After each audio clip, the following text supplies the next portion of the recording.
This broadcast from IOF TV is brought to you by Commentator and Lumonite.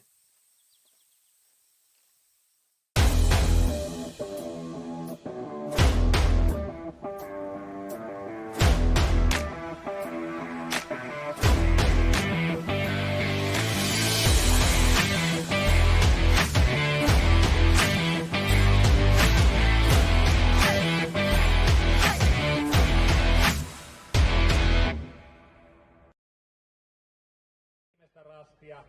Katseet kannattaa siirtää sinne päin ja sitten myös tuonne vaihtopuomin lähelle, jossa on sitten vastaavasti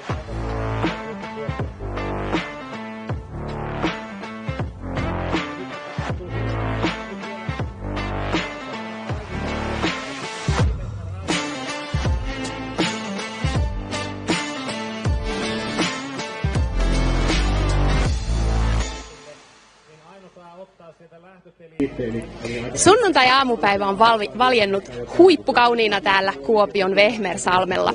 Eilen tässä samaisessa kisakeskuksessa miteltiin VRE-keskimatkan sankaruuksista ja tänään vuorossa on Viestiliiga.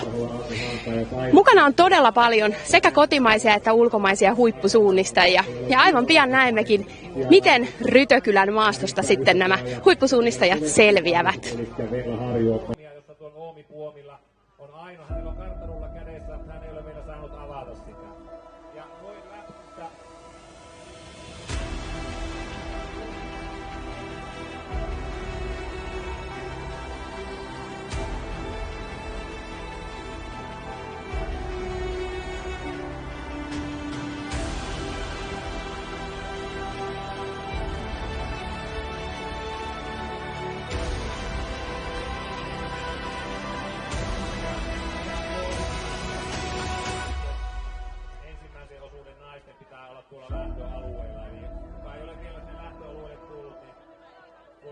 GPS-laitteiden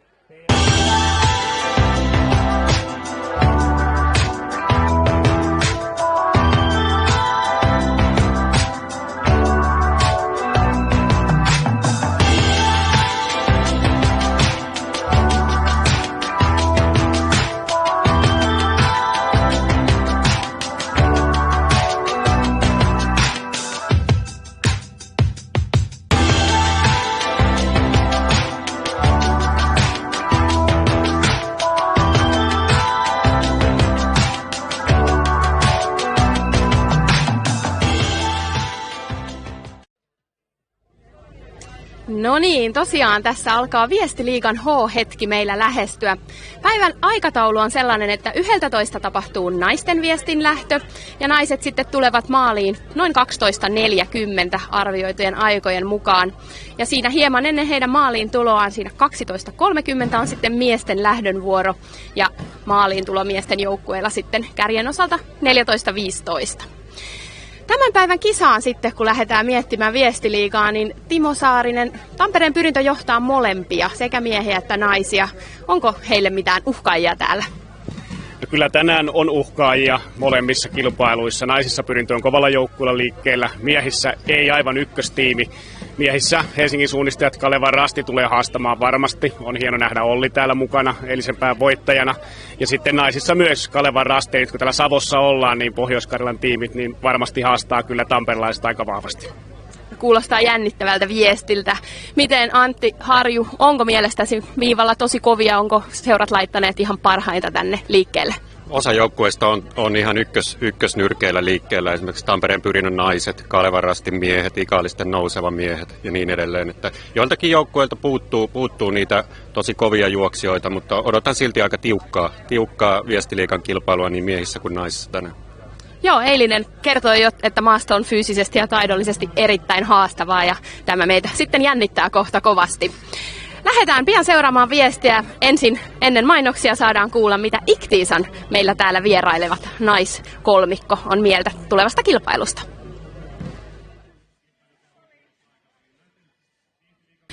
Iktiisa ladies, you are here again in Finnish Viestiliiga. Alexandra, you will be running the first leg. I heard that you have been training here this week. How has your trainings been and what about the first leg today? It was up and downs in the trainings.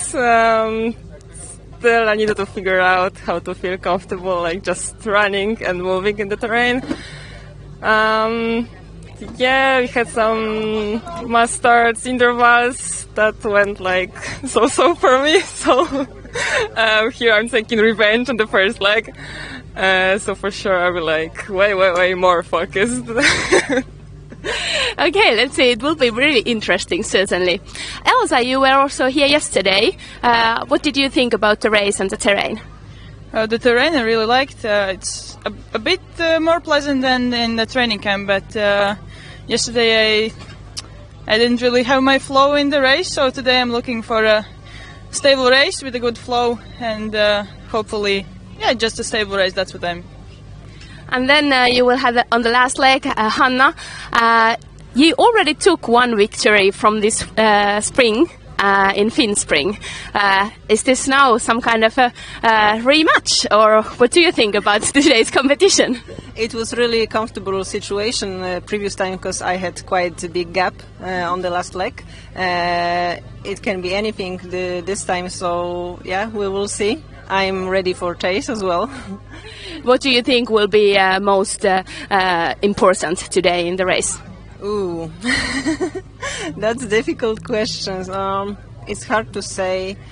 I have no idea in which kind of terrain we are going to run today because yesterday the terrain suited me quite well. It was like, I can say, more Finnish one. When it's more dense and more like uneven, like flat, then it can be really difficult. Well, let's see how it goes, and good luck for you all today. Thank you. Thank you. Train brilliantly with Forerunner. See every running insight lit up on a bright AMOLED display. And get ready to be better for it. Only from Garmin.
Sinä tekniikan alan ammattilaisena tai opiskelijana tiedät hyvin, että elämässä sattuu ja tapahtuu.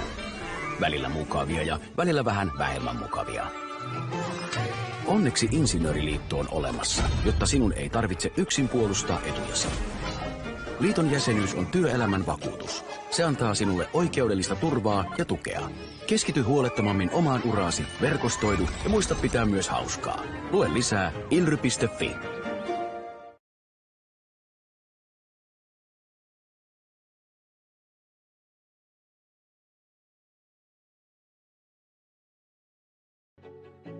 Maanmittausala on suunnistajalle hyvä vaihtoehto siksi, että tässä saa olla tosi paljon karttojen kanssa tekemisissä ja sitten pääsee maastossa kulkemaan työpäivien aikana.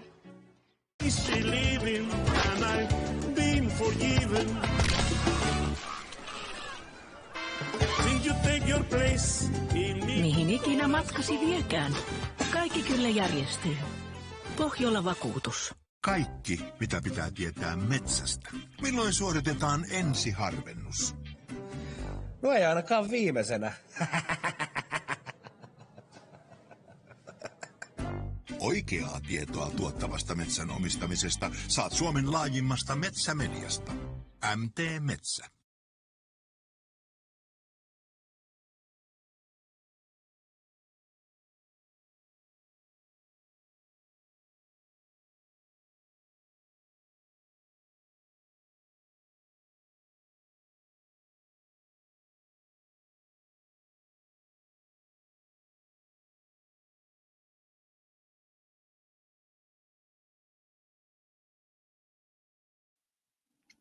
Okay, so welcome to Kuopio for the fifth event of Viestiliiga, the Finnish Relay League in 2023. The league is back after the summer kind of international break, and we're back with the fifth race of 7. As you can see there, the teams lining up. We do have Tampere Printo as being the top in the league standings for both the men's and the women's relays.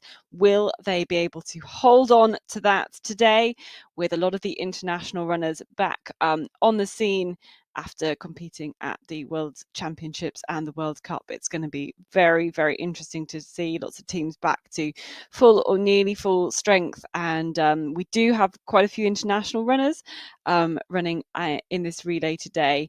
And that is particularly exciting. It's particularly because this is exactly the same location or similar terrain to the World Championships in 2 years' time. So the next Forest World Championships will take place here in Kuopio in Finland in 2025. There was a world ranking event yesterday. A lot of teams have been out training and just kind of getting their first glimpses of what exactly this terrain is like. Then, of course, a lot of the home runners will be a lot more familiar with this. And can we see some local teams doing really, really well? You can see all the athletes now getting ready for the start, picking up their first map from the map wall, making sure they get exactly the right one. And watch out there for team number 130. You might have heard them being interviewed. That's the Lithuanian team, Igtisa, Alexandra Hornik, Elza Kuza and Hanna Wisniewska. 2 Poles and Latvian. They took the first win here in the Viestiliiga back in Finspring, I think that was, that they won. And so watch out for them to kind of cause an upset amongst the Finnish teams here. Although we do have, it didn't quite feature right at the top of those results in the world ranking event. So we will have to wait and see. You can look at the lineup then. Tampere Printo, they are the current leaders in the standings. Anni Hanpa going out first. They've got Venla Harju, European long distance champion, middle distance bronze medalist, on the third and final leg for them. Watch out, of course, for that team. Got a great Calvin Rassi team. Silja Kauppinen, Ida Happala, Mia Nittinen. So couple of members of the national team in that relay. Hargus IF, Emmy and Jenny on the first 2 legs. Watch out for Amy Nimam, though, on the last leg. She was 4th in yesterday's world ranking event. So very, very strong finish. Santia Veskala next. Anina Taipala, Janina Donna, and the Czech athlete Teresa Janashikova on the last leg. Pamian Rasti next up. Ina Vesterlund to lead them out. She was 6th in yesterday's world ranking event. So performed well already on this terrain. Rastikahut, their next team, 106. Mira Kaskinen on the last leg for them. MS Palmer, watch out for, again, Maja Sienoja on the last leg as well. Part of the Finnish national team for quite some years. Was part of their 4th place in the relay at the World Championships. Jemsen Retki Veikot, the next team.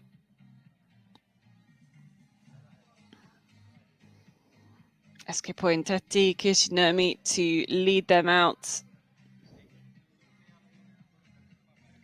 Experienced runner.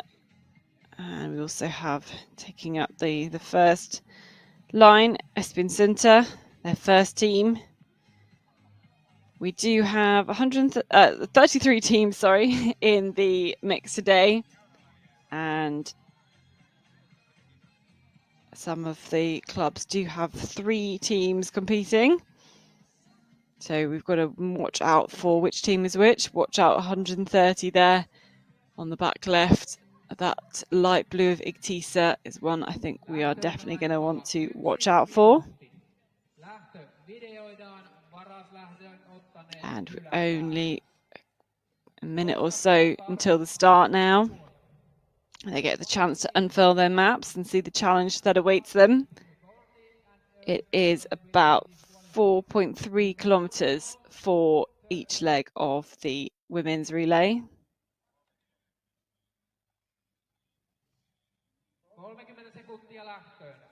So only a couple of seconds now. We expect a winning time from each leg of 34 minutes.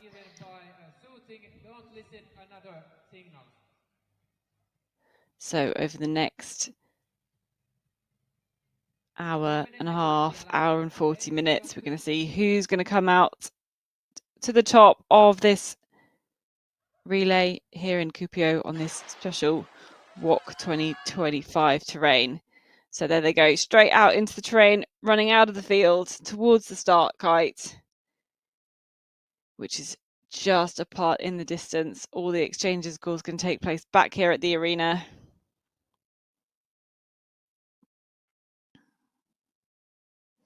And that's it, the 33 teams all out into the terrain, just passing the start kite that's just hidden out of sight on the edge, and they go straight into the arena. We do have some GPS tracking for not quite all the teams, but a lot of the top teams, as you can see listed there. Some of the ones under the favourites, Helsingin Stiat, again, we didn't see them line up either.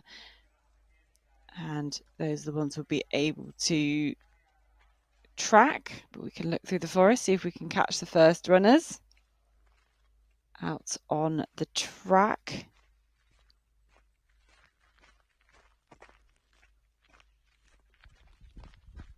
Let's see if we can spot them coming through the terrain.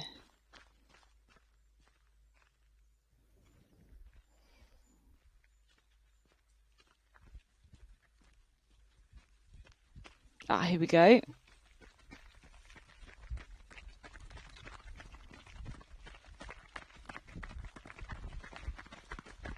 There's the first runners. We've got Tampere and Perinta team in there. That might be a team from Link. It's hard to see in the sunshine. It's a great day. Great weather conditions today. Highs of 19 degrees. Nice and sunny.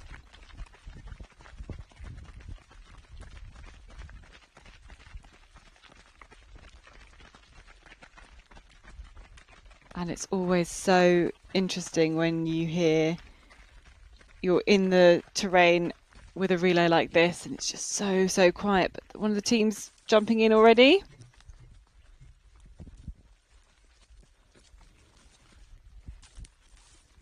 can see Calvin and Rasty's there as well.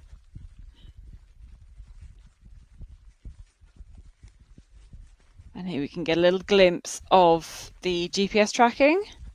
You can see that they split up 3 different distinct groups, and you can see the lines going in different directions.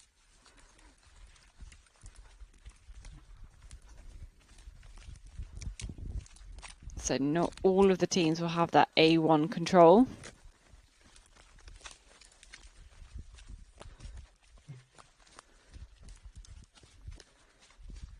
But you can see on the pictures just how they're following that vegetation boundary. And a lot of those with, you can kind of see on the right, is where you've got that vegetation. Yeah, it's really going to slow those athletes down there.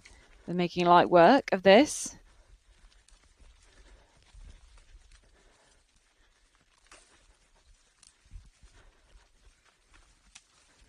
Dropping now again back down the hill.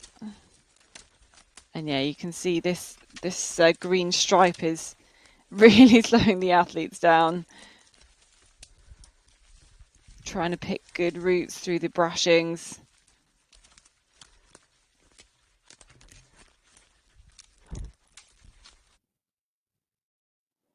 There we go, and we can see the first part of the race. So we've got 3 very different forkings here on the way to control number 1. And before they all meet up again at control number 3, the boulder that you see there in the bottom left corner of the picture. And that's quite interesting to see how one of those forkings comes much earlier than the others. Although you can see the different kind of routes that have gone, and not very, no teams choosing that route that's been suggested there on the screen in pink, to go a lot further down the track. Everyone choosing to go much more direct and cutting straight into the forest around these outer bounds. Of course, that makes sense for anyone going for A1, But for B1 and C1, they've certainly been trying to find lines in the terrain, and it looked like it was kind of slow on that middle route, such that the group who went a little bit further south maybe got a better chance. It's hard to tell though, because certainly they're now all splitting up as well.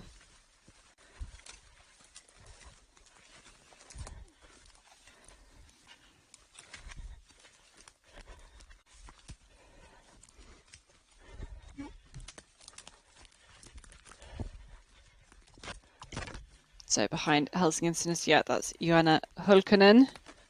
Tampere Perinto, their first team there too, Annie Hanpa.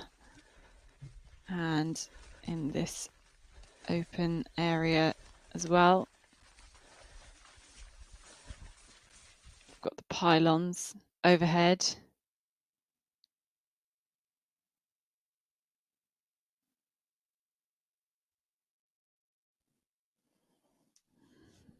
So once again, splitting up those different ways, Pamo and Rusty and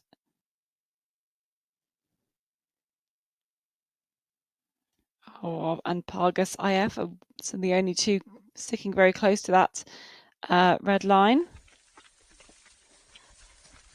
Really fighting a way through this open section, small bushes. And then they're going to keep going into the terrain, into the woods.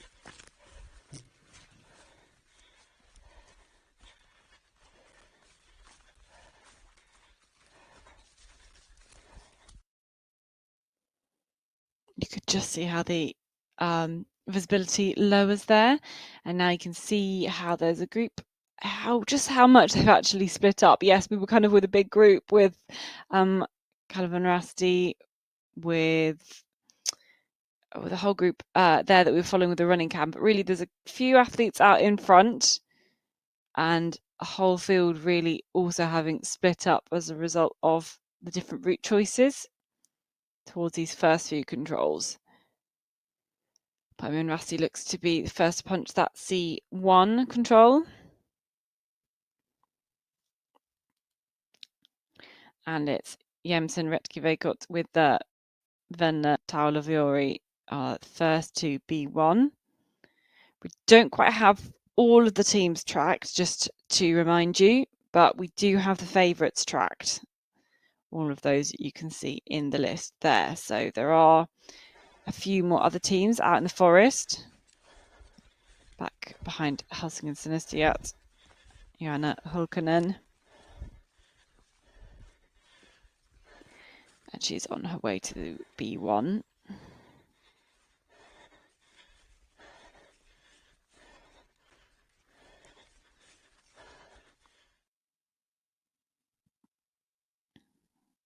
And I think this is probably control number 3. And we're waiting for the first athletes to get there. Which direction will they come from?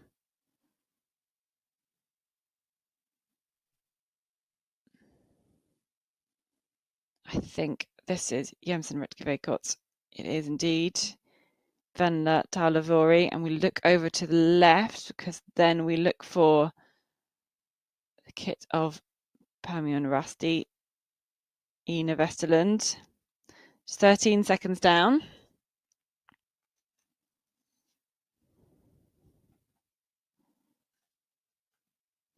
And now a bit more of a gap.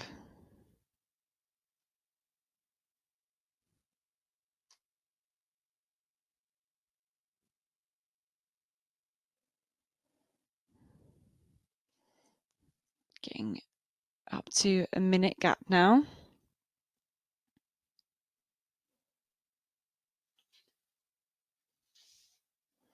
Oh, here's the next runner.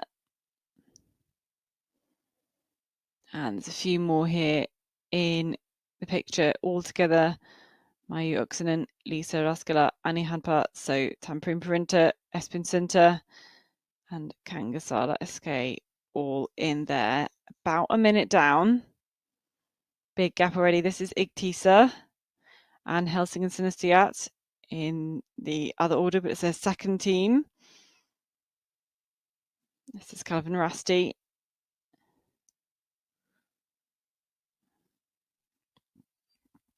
Then a big train here, Tampereen Printer as well, but not the first team.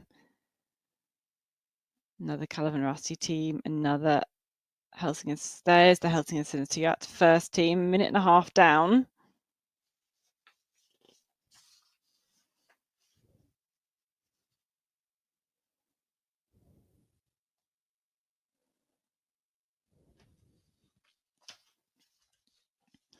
Back to about 2 minutes now. Pargas team links. Oh, just checking she's got the punch. I think she has.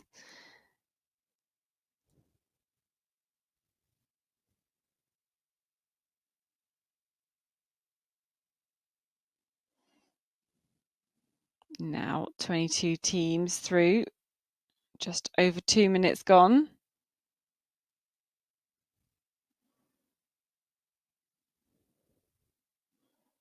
Got a few teams still to come through here. We haven't seen yet MS Palmer, team 107.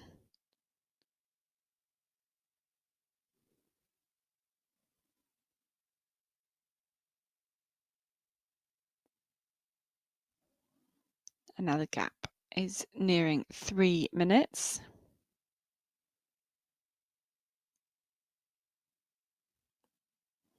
Here's the next ones. Paimin Rasti 2. Väkelarden Veikot with Ida Heikkinen.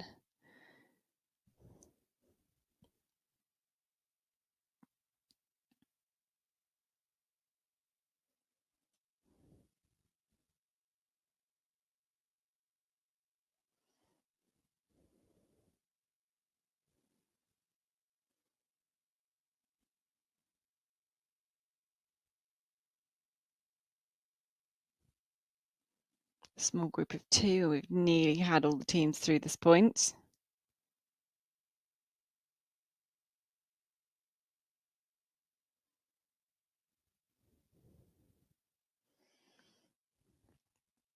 And I know because I can see them on our GPS tracking, I know our second running cam is ready and waiting for the athletes to the next control.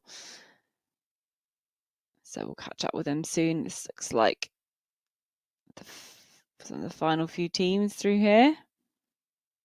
There's MS Palmer, Sonia Julkinen, and that is a surprise to see her back there. And that is why that is certainly, well, I don't know where she quite figured out where she was. Maybe she thought she was much closer to the out of bounds, crossing through that semi-open, just not quite accurate use of a compass, maybe having to relocate back down on the stream for going up onto the spur into the control. But yes, ouch. 3:23 compared to the fastest on that leg. And now we catch up then towards the next control. We can find the next runners coming through. On their way to the fourth. Here we go. This is the leader, Jemsen Retki-Veikot, and Venla Taulavori has had a fantastic start. Really great to that first control, and maybe she'll be surprised to know that she is in the lead. It's really hard to know when the teams split up so much that you're going to be in the lead, although if you've got a running cam following you, you can probably figure out that you've done a pretty good job. And she's very, very soon in towards this next control. You can see just how she's looking around a lot, just checking the height. Maybe think she's a little bit too high.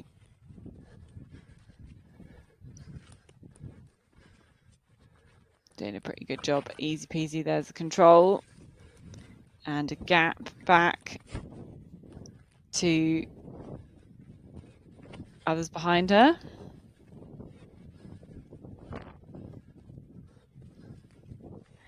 There we have a little indication of what it looks like. So we can see D and E, different forkings there, different route choices being taken. So Pemi and Rasti is also punched now that fourth control. And Gasala not too far along. Wonder how many athletes will pace their way along that track and then duck into the forest.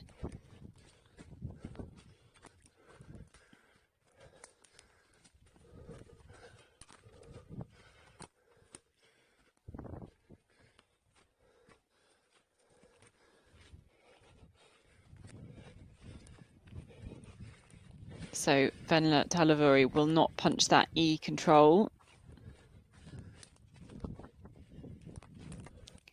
You can see it says JRV, that's the one we're looking at for this leading runner.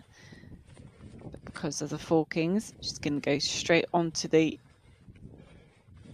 fifth control. Again, a lot of brushings there here, making light work of this. And these really large contour features can be quite tricky.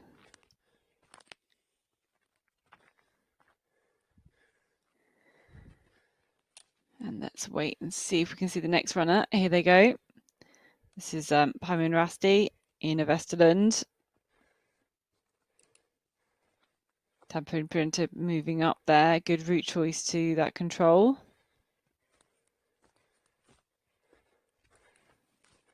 This is where it gets steep. You can see some of the crags there as well. Got to go up, all the way up this hill.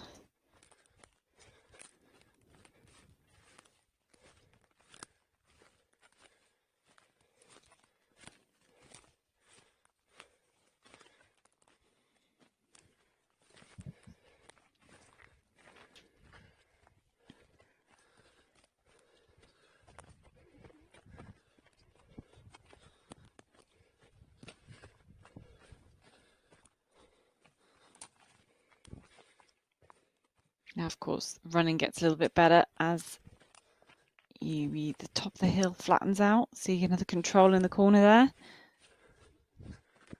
There are some spectator races alongside these two relays as well.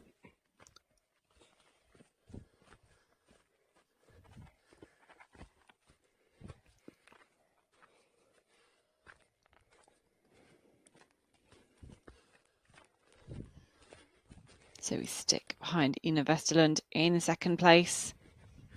Although we do have Tampere Printer kind of closing as well. Annie Henper on the first leg for them. She was 10th in the world ranking event yesterday.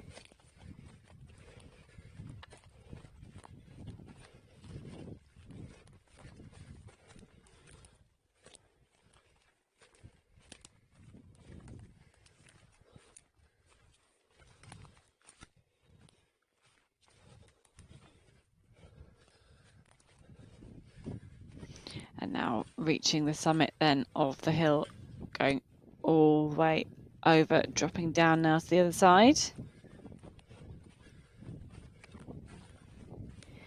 Can maybe use a little re-entrant to guide your way into the controls, nearly at the bottom of the hill.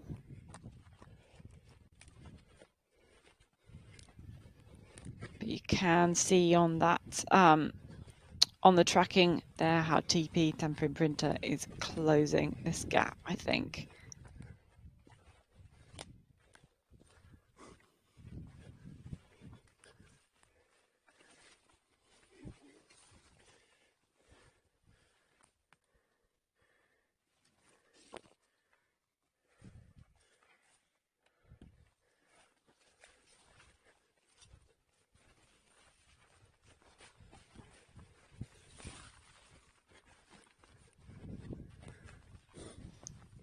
Yeah, that's how you can see that Tampere Printer really are closing there as the running camera just drops back.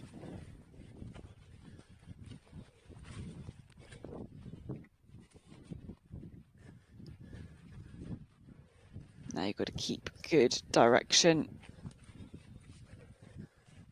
on the edge of this marsh.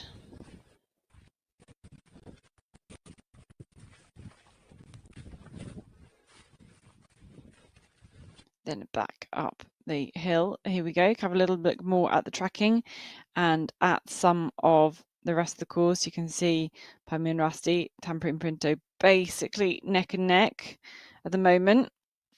Watch out for where Callum and Rusty is. They have a good team too. Same too with Igtisa.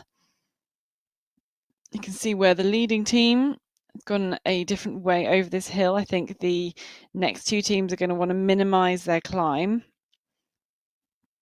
and use this little re-entrant to go through the saddle of the hill. It's a little bit further, but of course you do minimise that climb. There we go. Second and third runners together. And Tampere and Printer just doing the overtake there. You can see maybe from the GPS tracking that Pami and Rusty didn't have quite the best kind of direction going up there. She didn't maybe look quite as good on climbing the hills. But it's quite a steep descent then. And then they've got to be careful to, again, keep the direction good into that control. So you absolutely spike it. Can be very easy to get one side or the other.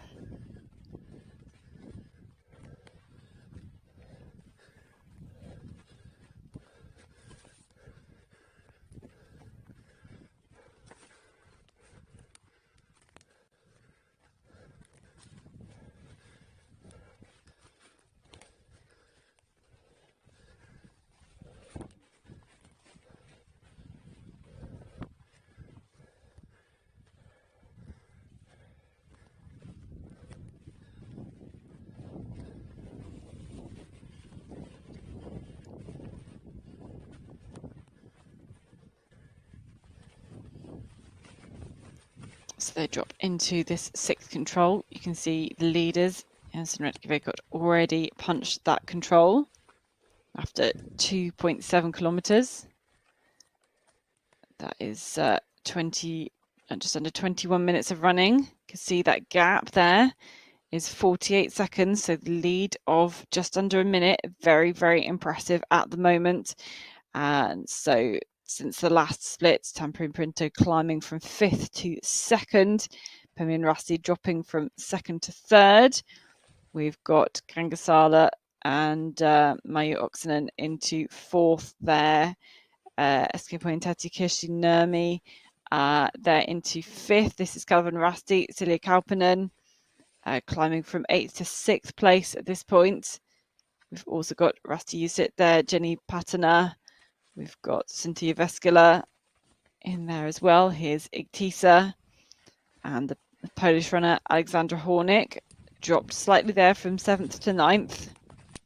We can follow then Alexandra Hornick, Polish international runner, through the terrain here, this little group of 3.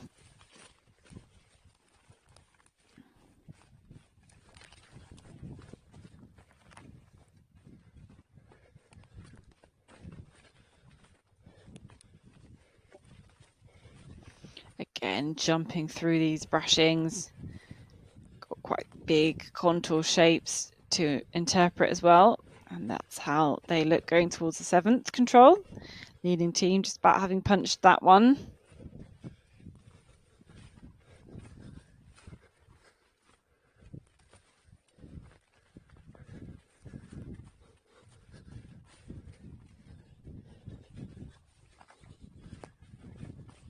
You can see from the camera Igtisa going very low here.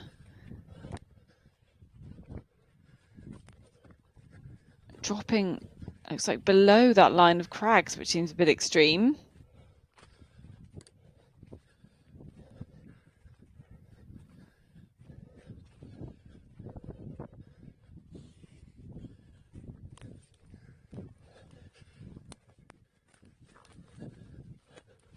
Yeah, certainly going to lose some places there for, I was going to say a route choice, but I don't think it's a route choice. I think it's just a mistake, zigging too low. That's the 7th control though. Again, you can see some more forkings into the next one. Hard to say at the front whether Tampere Printer is closing the gap on the leaders or whether they certainly managed to break a little bit more away from Pomi and Rasti. Again, you can use these kind of lines of crags to get into this control, not the trickiest one, the F control.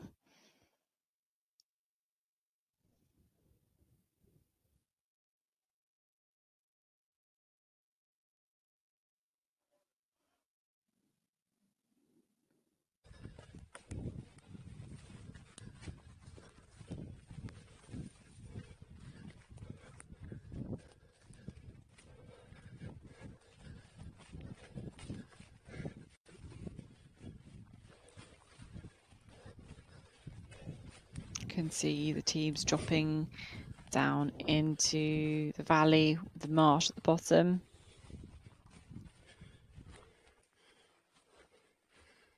In fact, rounding the spur first.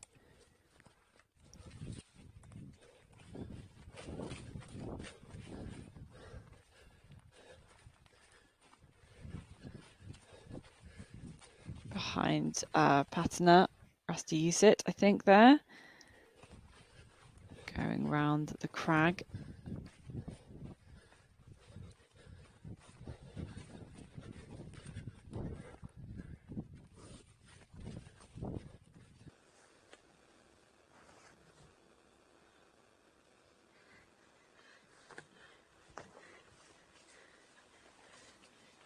Then this is the 9th control.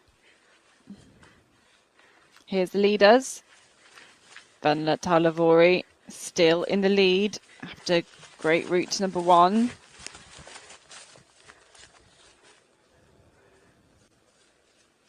The lead before was around about 50 seconds, give or take. Has that changed? Yes, cut down to 20 seconds. So Tampere Printer certainly catching, leading these Viestiliiga standings, with Sila Kinney and Venla High still to come for them. So Tampere Printer have dropped Pomi and Rasti, Ina Vesterland, but still actually catching on the leaders there. Now I think we'll have a little bit of a gap. Here's the next runner. Kirsi Nurmi for mixed team. Eskapointeti, Antelin Vaheliat, then Mayu Oksanen, Kangasala, Calvin Rasti there. Rasti use it. That is Jenny Patana, who were following earlier. So small group of 4.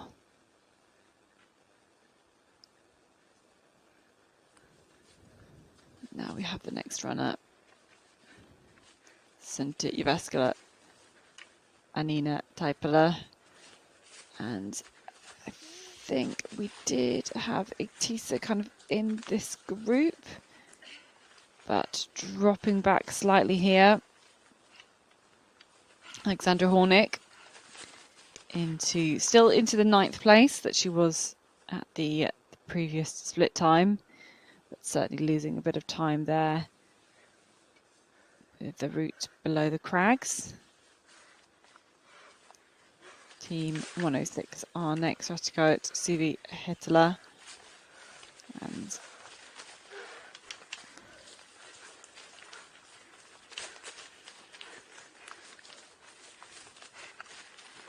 I'm sure we had the punch register there from the team from Lynx. Second Tampere Printer team, Helsingin Synestheats. Yeah, that's actually their first team there. So Joanna Hulkonen been around 13th, 14th place ever since that first long leg. In fact, the second team's doing a bit quicker than the first team. Elli Taini, siellä Venla Taulavuori painaa hurjan hyvää kyytiä Jämsän retkiveikoilla. Olet nuori ja nyt kovassa paikassa. Millaisin miettein itse olet lähdössä metsään? No omaa työtä pitää vaan tehdä, että muut tulee kovaa takaa, mutta parhaani yritän. Ei muuta kuin tarkkaa työtä ja tsemppiä. Kiitos. Siellä 14. Oh, a very short interview there to get the thoughts of Ellie Taney, who is the second leg runner for the leading team. She's saying you just have to do your own race. And yes, it must be quite a stressful position for the young runner to know that their first leg runner is in the lead. Different direction approaching this control for Calvin Rasti and Lapin Riento. And the leading teams are actually very, very shortly going to be back at the finish. Do have a few more forkings to go before that. This is Tamperin Perinto and Annie Hanpa. And on her way, just stopping there slightly. I think she's very close to the control.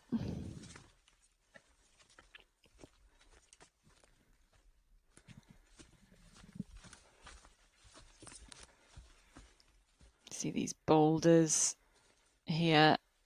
It's got a long way up to go.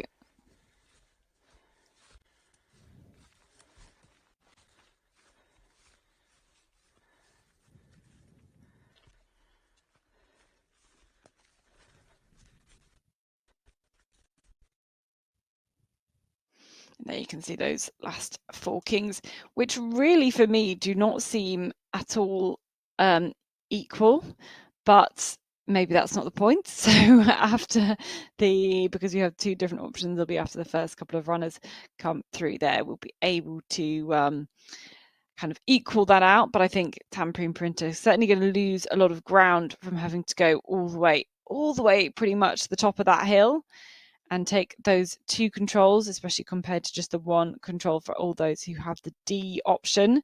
So I think that is going to disadvantage TP and drop them a little bit further down because they were, as you remember, only 20 seconds behind the lead.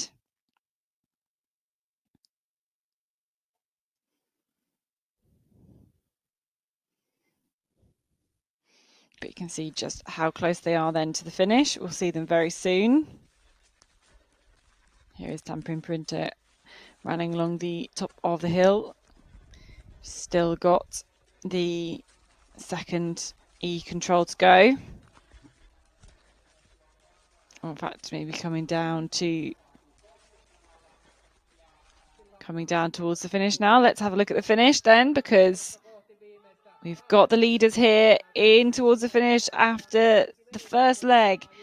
Jämsän Retkiveikot and Venla Talavori has had a fantastic run. She's managed to keep everybody else at bay. And this is a really brilliant run here from Talavori. Going to hand over to Elitani in the lead. You can see the lead is not super long though, because we've got Hymin Rasti here through as well. We've also, in fact, we just had Skipo and Tessie Kishinemi jump in ahead. Now loads of teams together. Anni Hanpa is there in fourth for Tamperin Perinto, Silly Kaupan and Calvin Rasti also in there as well, Kangasala. And basically that is about, so there was a lead of 11 seconds for Jämsän Retkiveikot and then a group of about 6-7 runners there as well. To the next team in Igtisa, into 8th place for Alexandra Hornick. Of course, she is going to hand over to Elza Kuza, the Latvian. You can see she's just over a minute back now, running by herself.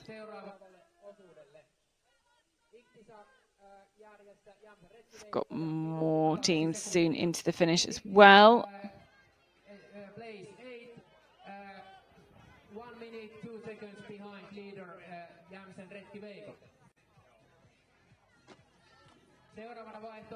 Here are the next teams. Rasti Karhut, Cynthia Vascular.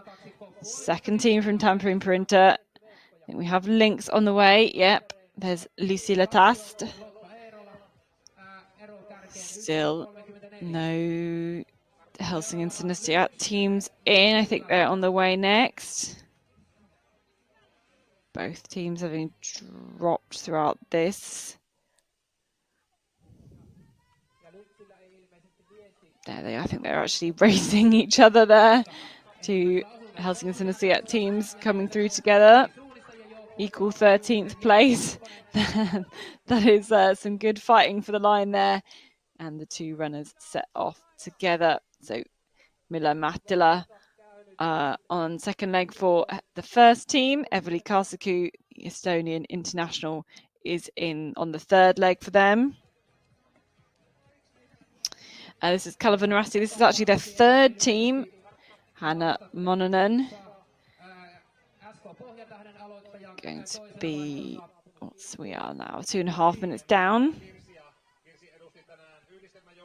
You can see the teams from Espin Sunta waiting there as well. We've got Cynthia Veskila coming in first though.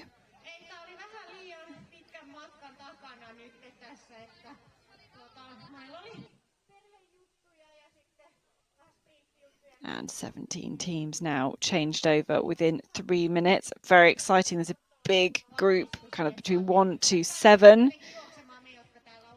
And anything can change, of course. Especially with those kind of different forkings in the mix as well. The different gaffles.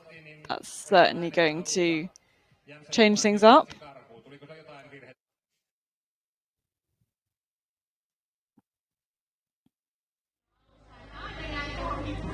Naisten aloitusosuuden kärki Venla Taulavuori, Jämsä Retkiveikot. Eilen oli pientä haastetta tuossa loppumäessä. Onnistuiko suunnistus tänään paremmin? Joo, kyllä se meni tänään paremmin, että mä otin revanssia eilisestä, niin nyt tuli ihan hyvä mieli. Se lähti oikeastaan aika yksinäisille urille heti alusta. Mitä tuumit siellä metsässä, kun muita ei oikein näkynyt? No, mä ajattelin, että mä olin päättänyt niin oman reitin sinne ykköselle, ketään ei näkynyt. Mä olin, että no, niillä voi olla eri hajonta tai muuta. Ja sitten mä kävin siellä mäellä ja ketään ei näkynyt ja mä olin vähän ihmeissäni. Mutta sitten mä päätin, että no, jos menee loppumatka yksin, niin suunnistetaan sitten yksin. No, se hienosti tuli ja onnittelut aloitusosuuden voitosta. Anni Haanpää sieltä kanssa aika yksinäistä, mutta osin myös porukassa sait sinä sitten siellä taaempana tulla. Välillä ero oli hieman yli minuutinkin, mutta mites nyt sitten maalissa se olikin huomattavasti vähemmän? Joo, se oli, alussa mentiin, Nurmen Kirsin kanssa otettiin eri reitti sillain ykköselle, että mä en nähnyt Venlaa ollenkaan. Sitten yhdessä vaiheessa mä olin taas ihan yksin ja sitten mä näin yhtäkkiä Venlan siellä, me mentiin sillain ristiin ja mä tajusin, että okei, että täällä on niinku porukkaa koko ajan ympärillä, mutta ne ei vaan niinku tuu mun rasteille. Joten ei siinä auttanut kun mennä rasti kerrallaan omia reittejä. No niin, näin toivotaan, että omia reittejä rasti kerrallaan joukkueet jatkavat. Tsemppiä teille loppupäivään.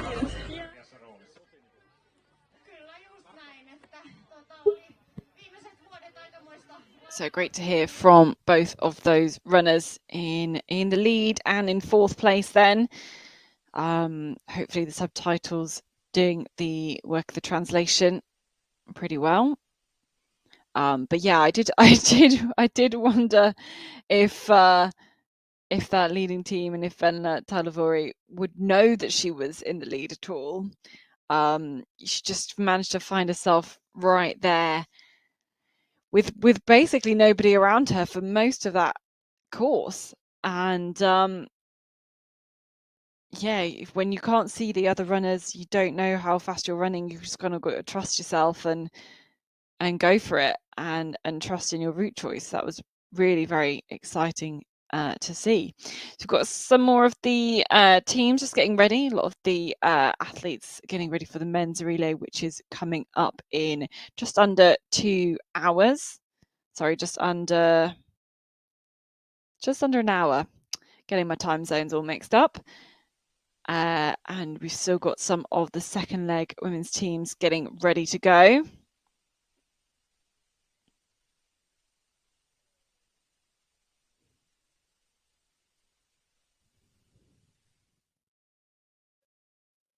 And we can catch up then with what's been happening at the start of the second leg. Again, you have those different teams there, the different forkings.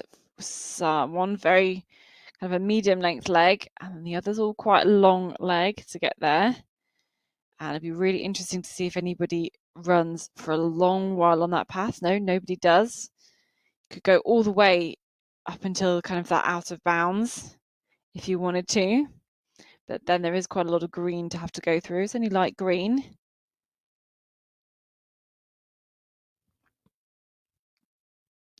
But you can see already that leading team, Jämsän Rescue, kind of dropping back in the standings. And here, Tampere Perinto, who's got C. That is a really, really great start from Sailakinney. Good start too from Kalevin-Rassi. That's Ida Happala. She did make the Finnish national team for the World Championships last month and took 16th place in the long. So really strong runners back here after that. After competing internationally, they can be back on home soil, competing for their club, getting points here in Viestiliiga. And I think we've got our next camera up towards control number 3. Get our first indication of how the standings are after that first kind of set of forkings. Igtisa running well too, Elsa Kuza.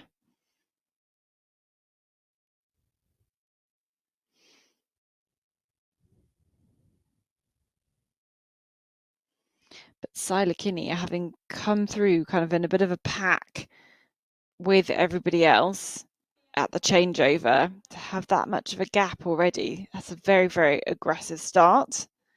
This is the third control. So we will see the first teams through here very, very shortly. We'll just wait for them. Looking out towards the left, because that's the direction we should see the leaders. It should be Tampere Perinto catching up a few places and actually getting a gap on the rest of the field. You can see her there. Sailakinney just coming through the terrain. Pretty decent visibility in this part. And here she is in the familiar red and white of Tampere Perinto, up 3 places since the changeover. It's a fantastic start then for Tampere Perinto for them to take yet another win here. We wait for the second place team. And see who we can spot coming through the terrain. This is Kalevin-Rassi kit. This is Ida Happala. And again, climbing for her. So very, very aggressive starts, offensive starts for Sailakinney and Ida Happala. With a lot of those teams, those two included, probably putting their strongest runner on the last leg. This is Igtisa. Elsa Kuza making also a great start, catching up quite a few places there. I think I'm sure there'll be some interesting chats amongst people for the forkings and the effect they have on this race. You really want to actually get the long forkings generally out of the way very, very early, so you end with a short one to give that advantage to your last leg runner. That is how teams will want it. So Rusty Usit was the one we saw just through there. And then here was the team that was leading after the first leg. Jämsän Rescue Ellie Taney into 5th place. Then you can see dropping back a minute and a half. She said she was in the interview, she's just going to go and do her own routes. Always what you want to do in a relay, whether you're going out in the lead or going out in 26th. But there is a bit of a gap now to the next runners. And we're looking for, again, I think we're still in those teams. It was like a top 7, a pedal pack of top 7 that have all really split up again after that changeover as soon as they hit the forest. And so we've got Päivi-Rassi here, Evelina Hirvonen and Kangasala and Anuka Linema both through just a second apart. again dropping down. So you can see really a tale of two halves then on that of this leading group of 7. 4 of them gaining places, 3 of them losing places. But Tampere and Parinto in with the lead. So you can see there on the right of your screen, the kind of time must be between the start and TV1 on leg 2. So Salakini and Elzakuza exactly the same time, 8 minutes and 46 running, but you can see those who are dropping down time, like Linema, like Taini, just really losing a lot of time in that particular part. Cynthia Veskala, then Yanina Donna, Calvin Rasti there. That's actually the 3rd team. Cynthia Rasti Kahut as well. Tina Niemi into the top 10. This is the second Tampere and Parinto team. I've got another athlete coming on their way. This is actually Helsing Sinisiat. This is their second team. This is the Canadian, Emily Kemp.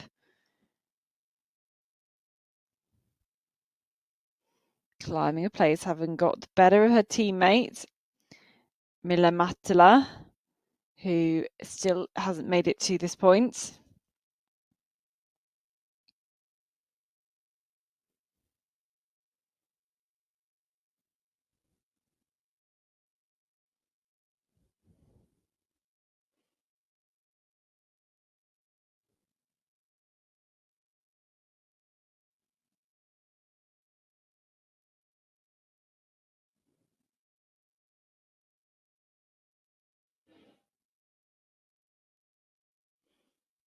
Now 14 teams through.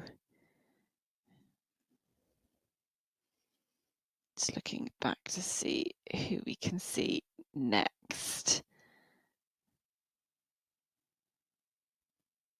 I think it was going to be Espen Sunter next, but they've made a mistake nearly going to 3 before 2. We can catch up then with the route. Another long leg here, not many controls on this course. Towards number 14, and yes, a lot of people wanting to head out towards the track, I think. I see Tampere and Parinto and Calvin Rasti, of course, 2 teams you always see at the top of the leaderboards, very close together and actually splitting up here. So Tampere and Parinto taking some of the climb here, going via this open area, then picking up this indistinct path. Good bit of white forest to go there, but Calvin Rasti sticking on the path. And then this is still on the track, and she was going to cut up on the little ride, we guess. Maybe cutting the corner of the forest. Oh, it's slow going through here. And we knew Tampere and Parinto and Calvin Rasti were very close together as they were running side by side before splitting up on these 2 different routes to the same control. Of course, they don't know that it's the same control. In fact, the previous section here was forked. So you've always got to expect that. And now they're going to both be closing in on the same control. It'll be interesting to see who makes it there first.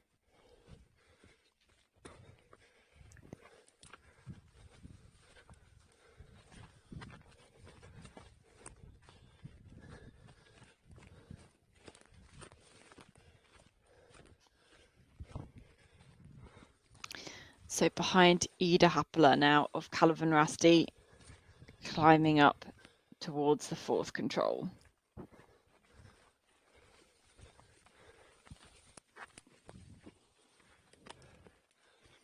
She's much closer to it compared to Salakini of Tampere and Parinto, but of course she's still got to keep climbing. It's not so steep though.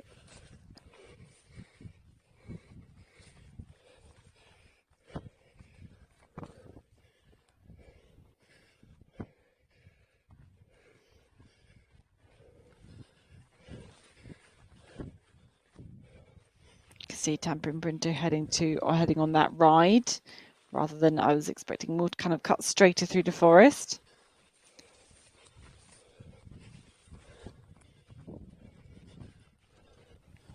But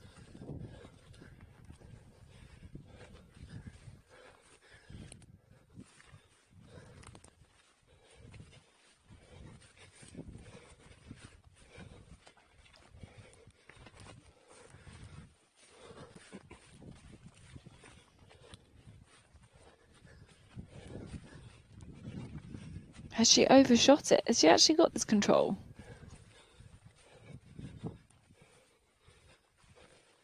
Yeah, she has. Full fine.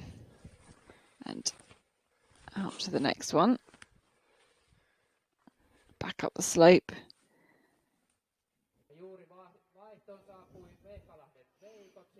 Back at the finish, you can see a lot of the men's teams warming up, ready for their relay. It's over half an hour for them until they get started.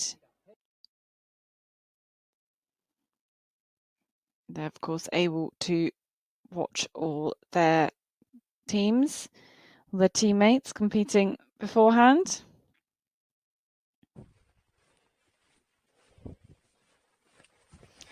Now we drop back for Tampering Printer, who punched control 4 in seconds, so not the right route choice there. Whoa, this is a bit steep coming up here. Nothing really compared to the steep hills of the Czech Republic where the World Cup was recently. So anyone who went out there will have had a lot of climb in their legs recently, a lot of experience doing climbs like this. You can see that it slope flattens out, gets a little bit more rocky now as well. So Tampering Printer in second place. Second place after the route choice, and not too far behind at Igtisa, who also got Rusty Usit on the chase too. And there you can see what this climb is like. The rocky sections here, crossing over this hill. You can see the gap then between Calvin and Rusty in the lead, Tampering Printer here in second, Igtisa in third.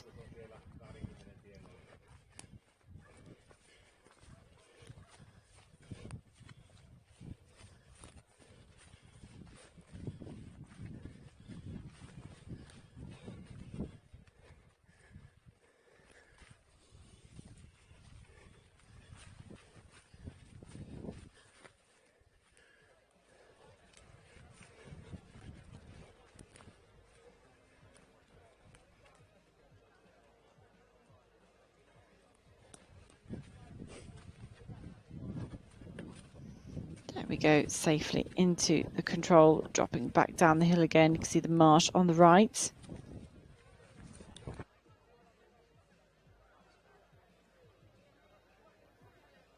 Maybe heading down again towards that indistinct track. The tail is 30 seconds. So less than 30 seconds gap between each of those top 3 teams, I think. So you can just see the tails overlap.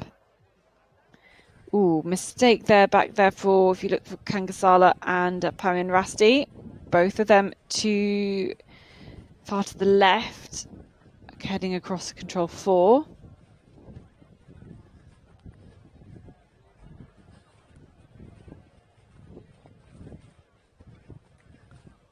And you can see slightly different routes over to the 6th control. Tampering Printer going now, just kind of maybe leaving the stream, cutting across this semi-open area. Really gives you an idea, an indication of what it is like. You can actually see Calvin Rossi really not wanting to go, I think, in this semi-open area. It doesn't look too bad, actually. And maybe this could be an advantage to Tampering Printer again.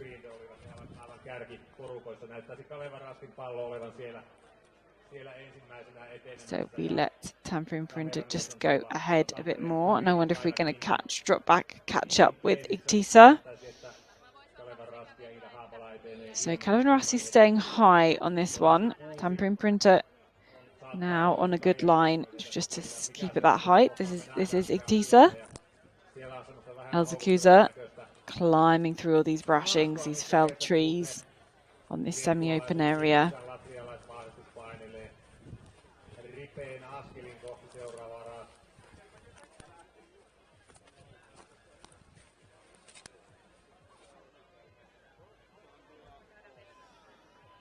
Yeah, and again, there's different route choices. Katherine Rassi staying high, actually almost going to drop into, maybe use the crags on her way into the 6th. And there's vying for 5th place now. There's a big old group there heading up the hill towards control number 5.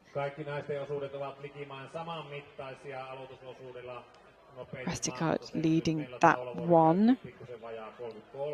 But Pamjön Rasti, Emerson Retki Veikot, of course, who were leading after the first leg. Tampere Printer 2, Kangasala all in that group. So it's like Katherine Rassi punched that 6th control, but it's certainly that lead has been diminished. Maybe 15 seconds lost on the route choice there. Good decision from Saidakini to go a bit more direct on that one, to go through that semi-open area, despite it being all kind of that recently felled section. This is the control with Iktisa. So that gap behind Tampere Printer again is about kind of 25 seconds. I think it's pretty similar to what it was. And now a sequence of similar controls here.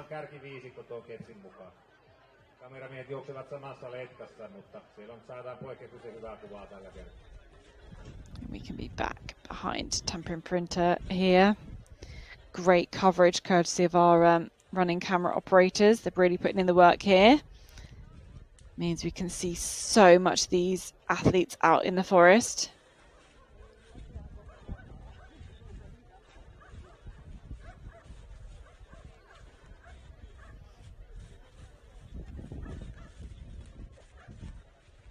We can get a sense of how smooth their routes are, whether they're stopping and starting, how they kind of look around. Things that you can't really get on the GPS tracking, I think.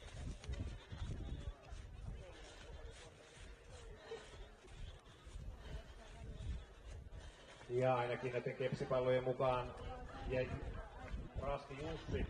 Ja Rasti Jussien juoksijahan siellä Johanna Kriikkula oli Seems to be some hesitations there, and just meeting the control now, and I wonder if that's going to allow Iktisa to catch up. I think it might. Johanna Kriikkula, hän etenee kepsin mukaan itsekseen ja sitten on aika pitkä väli. Mitä hän sanoisi, varmaan pari We can follow Tampere Printer then just across this next hill, dropping down again. Careful of those crags. Let's cross the marsh. Kuopion suunnistajat ja Kaisu Kolemainen tulee ja katsotaan kuka sieltä lähteekään sitten toiselle osuudelle.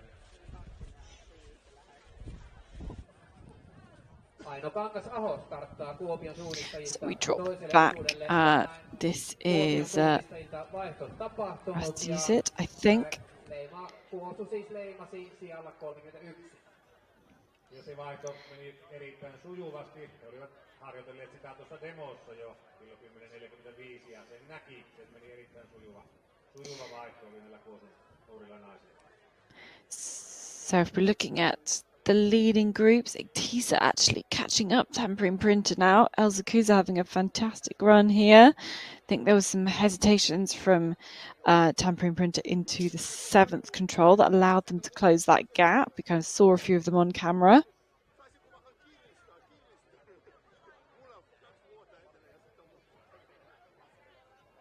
Ja Kalevarasti Iida Haapala etenee edelleen kärjessä. Sitten sen jälkeen siellä on Tampereen Pyrinyn Saila Kiinni ja Iktisan Elsa Kuuse ovat näköyhteydellä toisiinsa. Eikä tuossa kauhean suuri ero ole.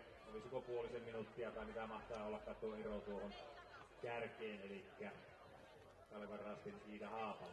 Iidahan vaihtoi You can see Tampering Printer as well, just that shorter tail on the GPS tracking, suggesting not moving quite as fast as Igtisa. But we wait then at the next TV control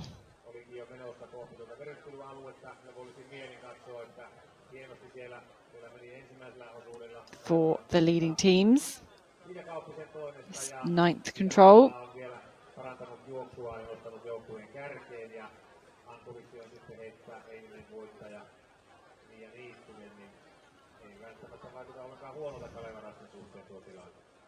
Now, pretty certain it'll be Calvin Rusty through in the lead, but how close will Tampering Printer and Igtisa be in 2nd and 3rd place?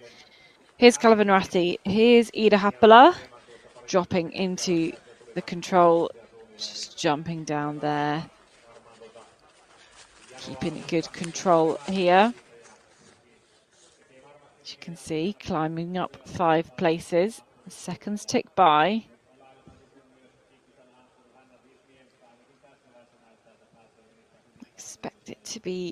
I had expected it to be less than 30 seconds. We thought we might have been able to see them by now.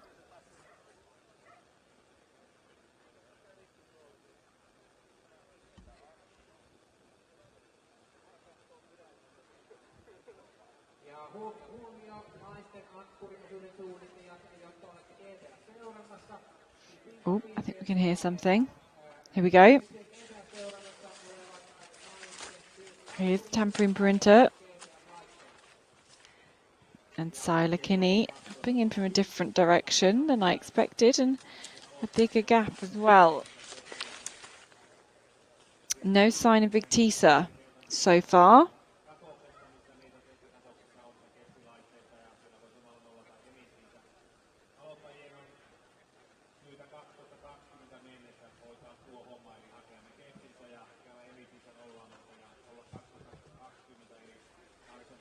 Ah, there we go. Here's Elzakuza really having to climb up to this control. She was hot on the heels of Tampering Printer. So that's a surprise for me. See her having dropped further down.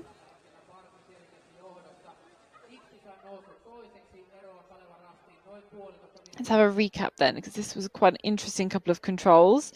See Igtisa and Tampering Printer neck and neck here. Really, really close. In fact, Igtisa in the lead. But then, you can see, not quite having the control on top of the hill. Making quite a few, like at least 30 seconds of mistakes there. And then dropping down as well. So neither of those 2nd or 3rd place teams really executing those few controls as well, and it's allowed Calvin Rusty to get a bit more of a gap. Seemed to be those teams were closing, but not anymore.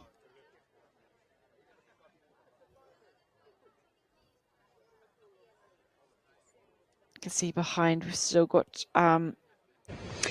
Mia Niittynen, siellä näyttää Ida Haapalan meno erittäin vahvalta ja mahdollisesti olisi tuossa ihan palupaikalla pääsemässä matkaan. Miltä tämmöinen takaa ajettavaksi tuleminen tänään tuntuu? No hienohan se aina kärjessä päästä, mutta on se myös kuumottava paikka.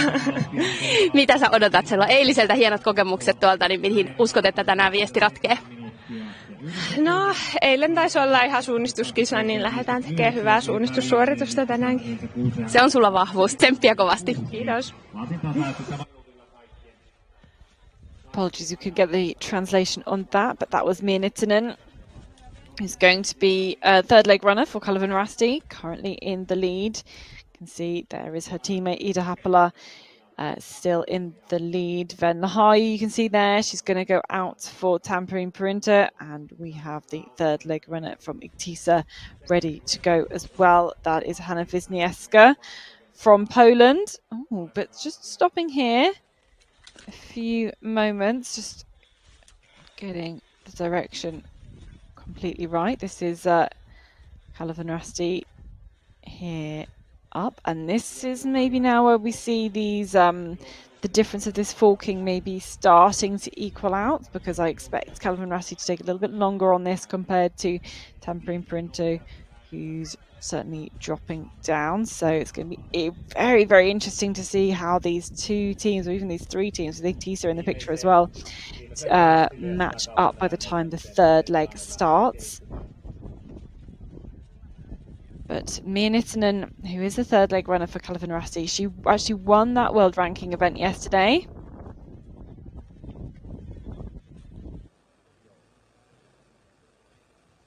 Against a competitive field as well, so great for her to get those world ranking points, and has shown that she's very good in this type of terrain.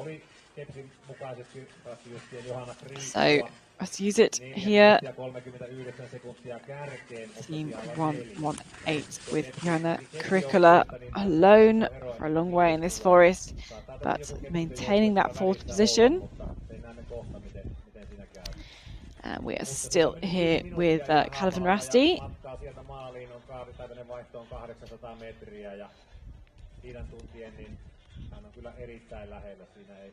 Ei paljon kauemmin kuin 5 minuuttia menee sinne 800 metrillä. Toki haastavan näköistä suunnistusta. Tänään ei ole haasteltu ratamestaria, mutta varmaan samat jutut, mitä eilinen ratamestari Marko Uotila kertoi, niin suunnistaa saa aina viimeiselle rastille asti. Ja sen moni havaitsi tuossa viimeisessä mäessä eilen, että jos se ote herpaantuu vähänkin liian aikaisin, niin siinä ei välttämättä käy kovin hyvin. So Katherine Rasti dropping down here, and they are going to change over in the lead. Ida Happala had a very, very aggressive start, but it was some good route choices in the middle that allowed her to take this leading position for Katherine Rasti. Great running here from Ida Happala, and she's going to hand over to Mia Nittinen, a teammate on the national team who won the world ranking event yesterday. Mia Nittinen begins her campaign, and we can have a little look at the gap. She kind of looks back into the terrain. Can she see anybody else? Tampere and Printer, I tell you, they are on their way. Up 5 places on her leg. Tampere and Printer are here. Let's look at the gap, what it is by the time she punches the finish. Again, a good start for Saida Kinney, and to kind of get ahead of quite a big group that started all together at the start of leg 2 to make a gap. It hasn't quite all been plain sailing. We can see a lot of the kind of hesitations as well from Saida. Just, of course, you can't really win it on. You just need her to stay in contention, not make too many big mistakes. But Tampere and Perinta safely home into second place. Just the last leg to go. Next team, of course, we are looking for is the Lithuanian club, made up of 2 Poles and a Latvian. Their team, Igtisa, you can see they are on their way into from the last control, or the second to last control even, right now. Here she is. Here's Elsa Kuza and Igtisa, still in the top 3. They've already won one of the races and the Finnish Relay League this year. The gap is just under 2 minutes then. So pretty much a minute between these top 3 runners. And handing over there to Hanna Wisniewska. So these 3 teams really very clear from the rest of the field, and I would be very, very surprised if these 3 do not end up still sharing that. Iida Haapala Kalevan Rasti pääsi pienestä taka-ajoasemasta matkaan, ja siellä sitten GPS-seurannasta huomasimme, että oli aika kova vauhti sulla tänään. Pitikö paikkansa? No en mä vauhdista tiedä, yritin tänään lähinnä, että rastit löytyisi silleen suht sujuvasti, niin ei oikeastaan mitään isompia virheitä tule, että vähän joutui joille kierrotelle, että siellä on aika pahoissakin paikoissa oli jatkorastit piilotettu, mutta ykköselle en ihan tiedä, että siihen ehkä ei ollut paras reitin valinta, mutta omaa työtä tein. Loistavaa. Teillä molemmat itse asiassa Sailakin saapui tähän sopivasti, niin näittekö toisianne siellä metsässä? No pikkasen nähtiin, mutta sitten otettiin eri reitinvalinta, semmoinen polkuväli, niin Iida oli pikkusen nopeampi siinä. Näin sitten Iida siellä edellä, mutta sitten noilla lyhyillä väleillä varmaan oli hajontaakin, ettei sitten enää nähty tuossa lopussa. No mites nyt sitten, tässä on erittäin jännä eilinen kärkikaksikko siellä painamassa, niin mitä uskot, että siellä teillä on Miia matkalla, niin mikä on tänään Miian vahvuus? No Miia on kovassa kunnossa ja kuitenkin Keski-Suomesta päin, niin nämä on tuttuja maastotyyppejä, niin uskon, että Miia tulee sieltä tosi hyvin. Ja sitten on Sailan puolustuspuheenvuoro tähän. No siellä on nyt 2 taitavaa suunnistajaa, että voi olla, että virheitä ei välttämättä nähdäkään, mutta ehkä pieniä just reitinvalintaeroja ja sujuvuudella sitten katsotaan, kuka tulee ekana maaliin. Jäädään jännittämään. Onnittelut teille.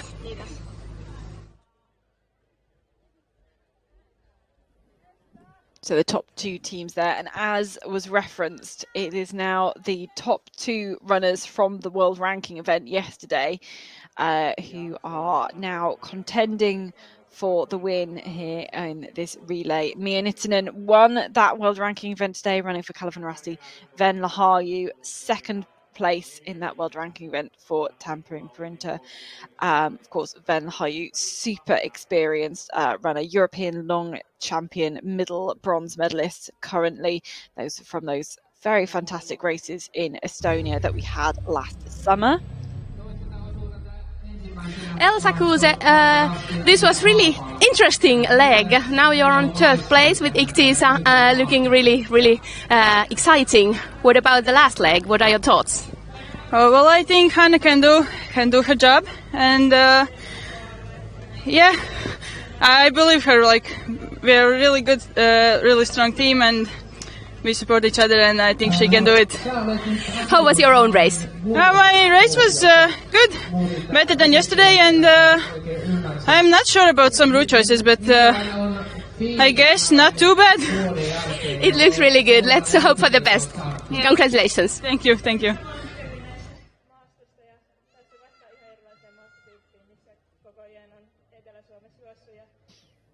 Yeah, definitely went better than yesterday for Elsa Kuuse.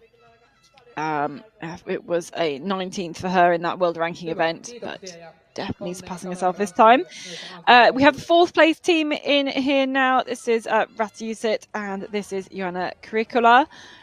But whoa, the gap is nearly 6 minutes then between these leading 3 and the next athletes. Just shows the kind of gap between, you know, these, what are actually, you know, they're all international runners, and then dropping down to some of the others who not making national teams. So plus 5:49, that was the gap.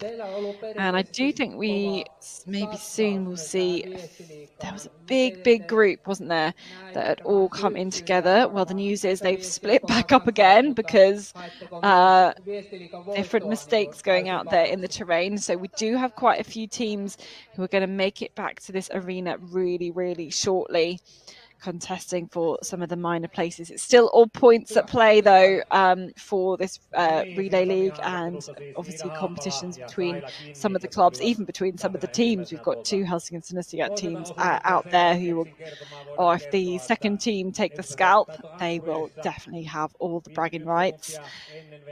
So we look out into the terrain to see who we can see next. I think there's a couple of runners who we expect to be together.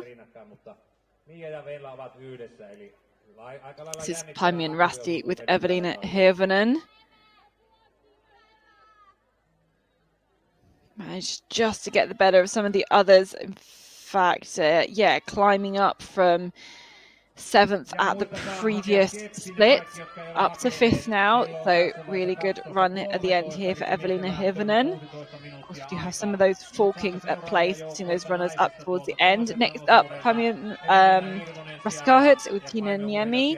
And we have the second team from Tampere Perinter, Ida Jussila. I think rearing round that corner. And is gonna smiling there. handing over into 7th place. Then we wait for the next runners. We do have both Helsingin and Sinisiat teams on their way. In fact, I think they'll have caught up a few places.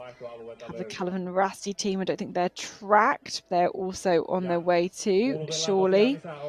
And the team that was in the lead after the first changeover as well, Jemsen Retki Beikot, also on their way too. So we look out then into the terrain for the next runners. You can see them even coming through this terrain here. Oh, actually, we're already on to leg number 3. So let us switch back to later on in the race. And this is control number 3. Oh, they are together. They are together. We have, just with a small advantage, Mia Nittinen ahead of Venla Harju. But now that long route choice has been underway, those two teams are together. Tampere Printer and Venla Harju catching those 53 seconds already after that first route choice. That's going to be really interesting, I think, for the teams to debrief there. We've got Calvin Rasti team 3 into the finish as well. Great work for that third team there. And we've got Helsingin Sinisiat. It is their first team. So the first team, I think, just managing to get ahead of their second team, who I think may well be the next out of the forest. Yes, I think it is, if they can find the last control. There we go. So still great work then for that second team from Helsinki, that Helsingin Sinisiat team.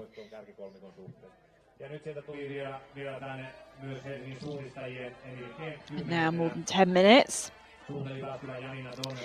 Back to the leaders, which were Calvin Rasti. We have Sentia Veskala in there as well. Kangasala and Janssen Veikot maybe just punching ahead. Eli Taini.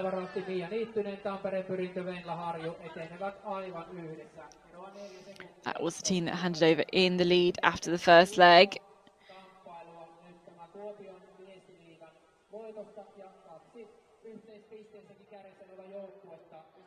And there we can see the first part of the course for those third leg runners heading out towards that start triangle, which it's just kind of around the corner, just out of shot. It's where all the navigation starts.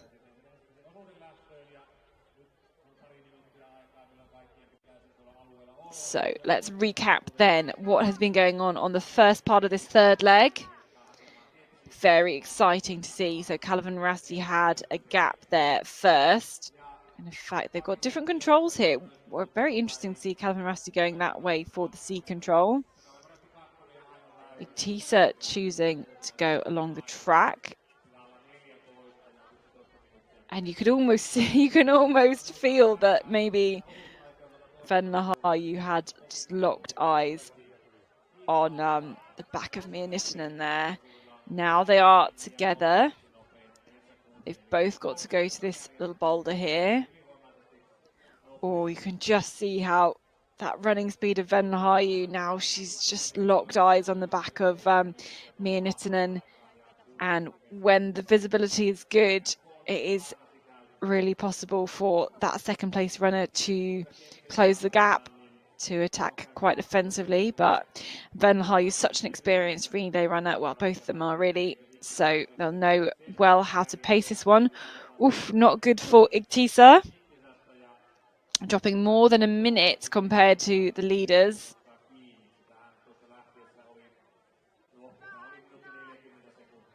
On this first section, they're still way clear of fourth place. No threat at the moment from Rasti Usit behind, but they have certainly lost a lot of time there. And as we can see from the two leading teams, they are still together. So Venla, you called up those 53 seconds. She's not been able to make the gap, but like last leg, like the second leg, they split up here. This point, it's because of the forkings. You'd hope it's because of the forkings. Yeah, absolutely. And I think we should be able to get eyes on one of those teams very, very soon. I know we've got some of our fantastic running cams out there. Here we go. This is Venla. This is Tampere Printer on the way into that fourth control, 4D, as you can see.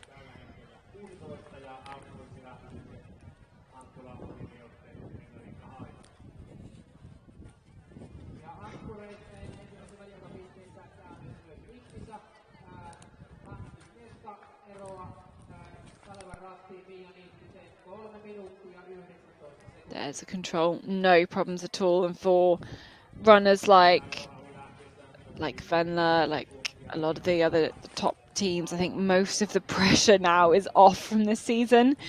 You've had all the big forest races all happen, the huge relays, of course, Jukala, and the World Championships, had that World Cup in Finland. Täällä on Viestiliigan miesten viesti alkamassa ja HS:n Kivikovan joukkueen aloittajana Lauri Syrjäläinen. Millä ajatuksin olet lähdössä matkaan? Hyvillä, kiitos. Tässä vähän viritetty jousta niin sanotusti, että eilisen starti pois ja tässä ollaan valmisteltu ihan tätä varten, että mulla on kova luotto joukkueeseen ja nyt kun aukesi tällainen paikka, niin mä haluan se mahdollisimman hyvin käyttää. Ei muuta kuin kovaa kyytiä ja tsemppiä. Kiitos.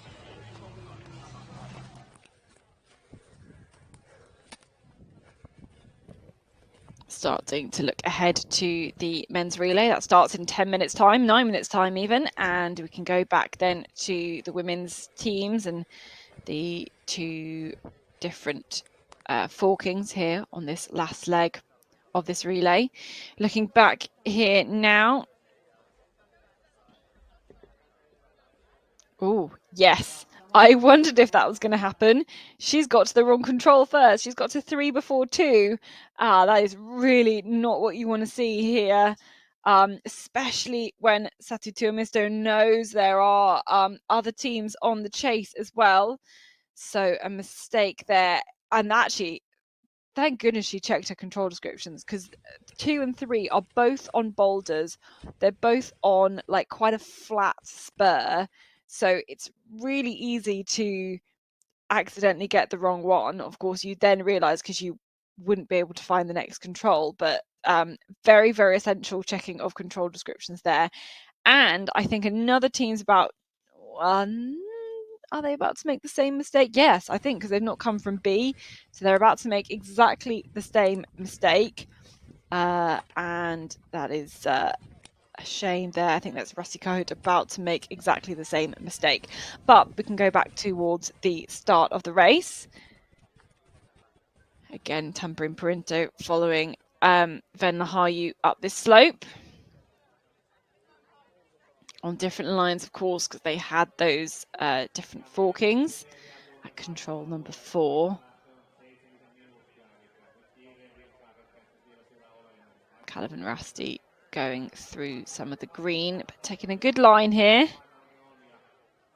Bang on the red line, bang on direction for control like number 5, not wanting to waste any steps in going any further. Good use of the compass, and I think that is very, very important for some of the terrain around controls 2 and 3, but also here where you have these kind of longer hills and you really want to be able to spike these controls. We're looking back now here towards that's Rusty Carhut going through there. And as I said, that was Mira Kaskinen doing another mistake. Nearly went to control 3 before control number 2 as well. And this part of the course, it's so there's big wide contour features, and some of them are even form lines as well, so not full contours. You've got to really be able to use your compass well. It's also quite dangerous. You're quite near the edge of the map. Not seen anybody make that mistake of going off the map though. And managing to do this one okay. Here's Helsingin Sinsiat, and it is Eveli Karsku, the Estonian middle distance medalist from European Championships. Climbing places here, going up the standings.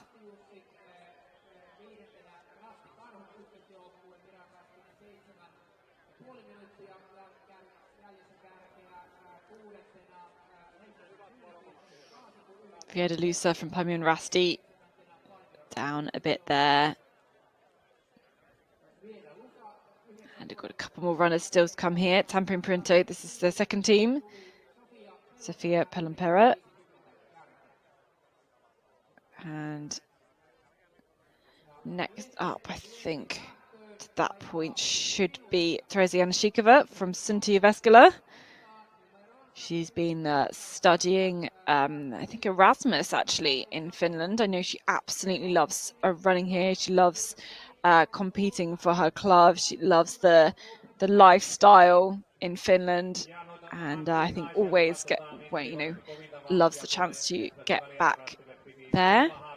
I think she's actually signed up for another course now for the next academic year in Finland.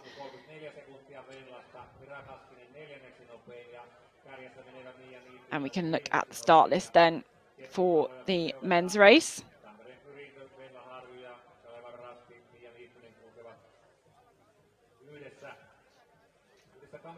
As they get their maps.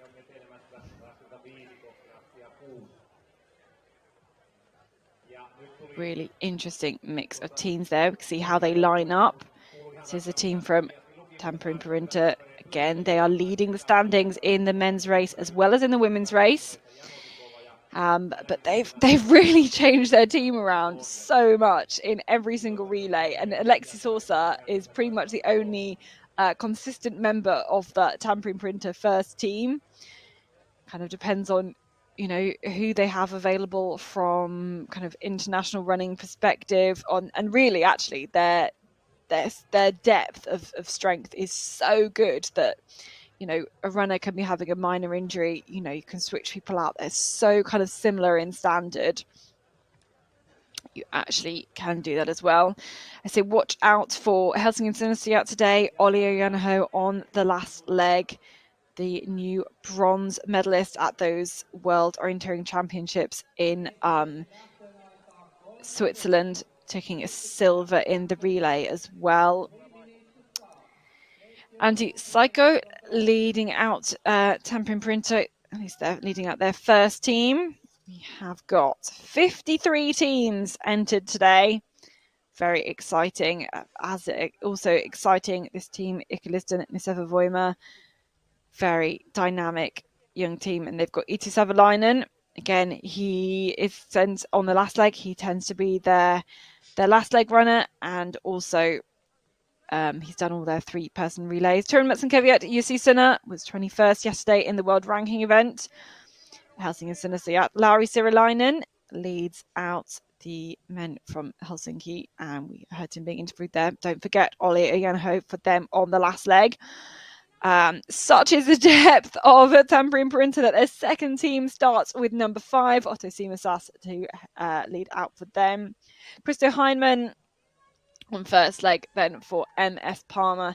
Hopefully they will fare a little better than their women's team, who had, as you can remember, that big old mistake on the first or second control, the long leg anyway.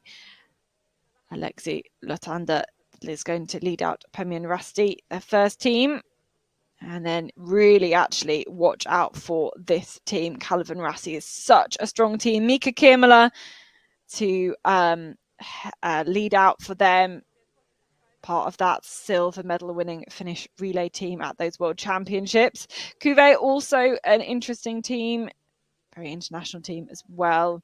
Daniel Vandas to lead them out. Timo Sild, Alexander Krotov to to have second and third leg.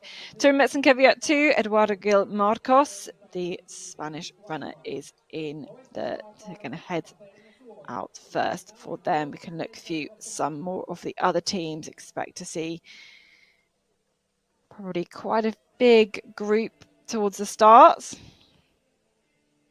Certainly some of the second teams as well. Helsing and Sinsiat 2, Andreas Hugod Kemp to lead them out. This can be very, very open in this kind of terrain as well. And seconds left to go before the start then of the men's relay. They have got between 5.4 and 5.7 kilometres last leg, just being a little bit further, and a lot of the teams, as in the women's relay, have put their best runner last. Not quite all of them though necessarily. And a matter of seconds to go. So 53 teams here on the start line for this 5th race of the Finnish Relay League, and they are off straight out then into that terrain, unfurling the maps and getting their first look at the challenge that awaits them. They'll be back here at this arena in just over half an hour. And after, of course, those 3 legs, all those forkings will unfold. All the teams will have done all the combinations, and we'll be able to crown the champion. Will Tampere Parinto be able to take another win? Will it be Calvin Rasti? Will it be Ikalisten Niseva Voima? Will it be Helsing and Sinisiat? Will it be any of the others? Very, very open as usual. But we do have a lot of the top runners here because it is the same areas for the World Championships, similar type of terrain, same part of Finland for those World Championships in 2 years' time, 2015. Right, let's go back to the women's relay because we've yet to see the culmination of all of that. And we can just have a little recap of what's been going on whilst we were looking at the start of the men's. Again, Calvin Rasti and Tampere Parinto locked head-to-head here. Different routes though into this control, despite having the same, and Mia Nittinen getting an advantage there actually. That is very, very useful, but we're going to wait for them at TV2. And yeah, they're seconds away from being at that control. There we go. We can see the leading team, and the leading team is Calvin Rasti with Mia Nittinen. Ooh. It's a little bit of a gap here. Let's look at the seconds. Where is Venla Haju? Here she is. It's a 10-second gap between these top 2 teams. Venla Haju just taking a few seconds to make sure she's figured out this route to the next control, to the 10th control. It's a long leg here. And actually some potential for some route choice, I think.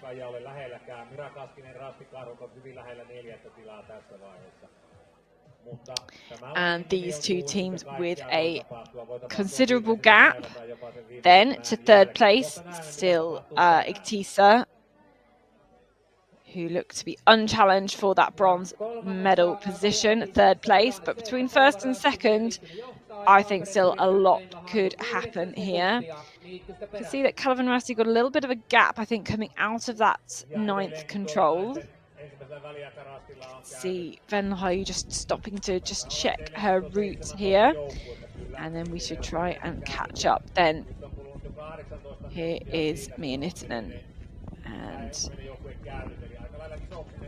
I have a feeling that most of these runners will, on this last leg, stay quite...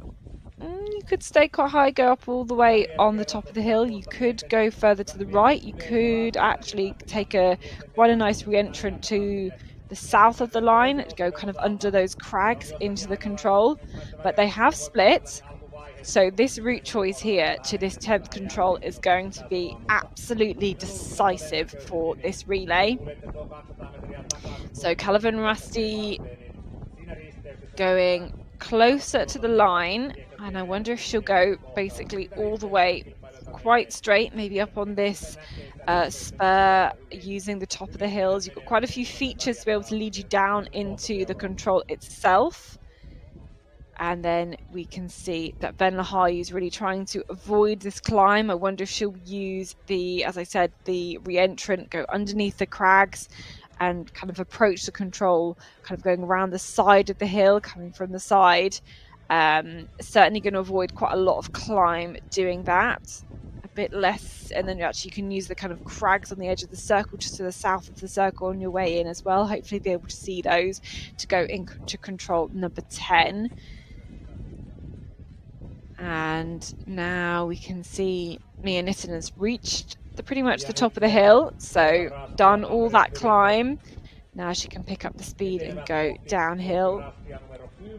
Well, she is a lot closer to the control. Venla Haju needs to be careful here to get the right section on this kind of flatter bit. Tampering Printer there. Remember, the gap at the previous control was just 10 seconds. Katherine Rasti a bit closer to the control though now. It's all about the execution of this route choice. Really, really similar. But Venla Haju needs to be really careful with their direction. Oh, they are narrowing here towards control number 10, and they could again be really close together by the time they actually get to the control. Let's see if we can watch out then, so we can see Mia Nittinen in the picture.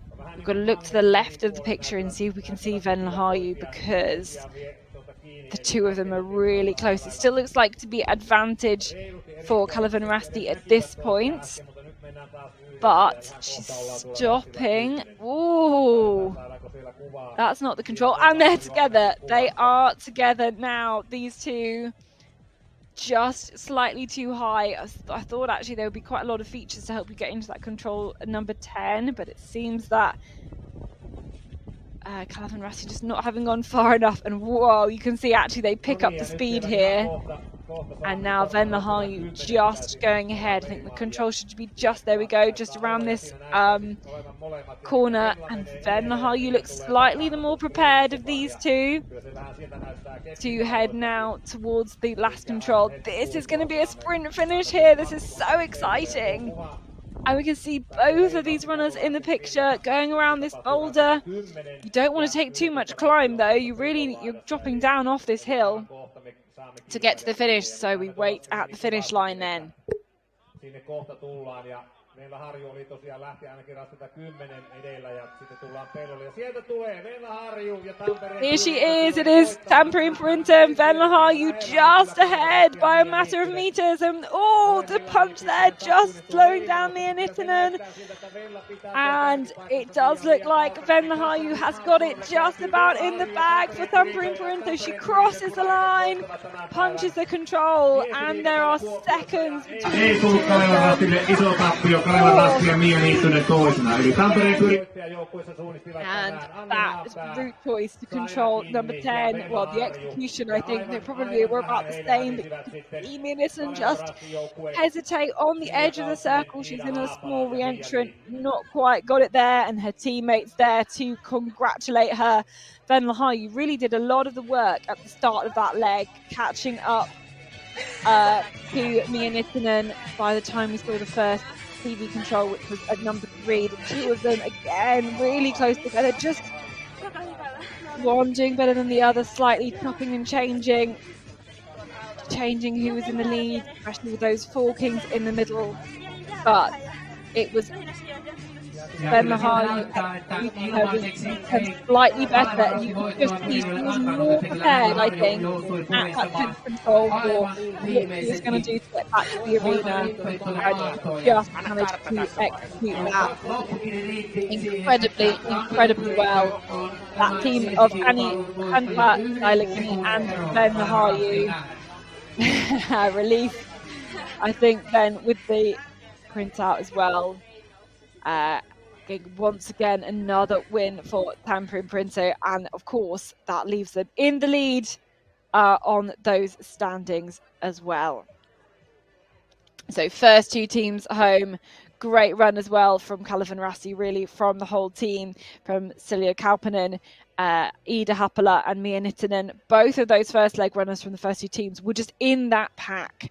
They all came through together at the the end of that first leg, and actually Sila Kinney, Ida Happala, both of them managed to get that gap at the start of the second leg that allowed Venla Haju and Mia Nittinen to just battle it out on that third leg, and pretty much unchallenged by the rest of the field at that point. At the end of that third leg, Tisa were too far behind, not that they necessarily knew that, and they could just battle it out between them.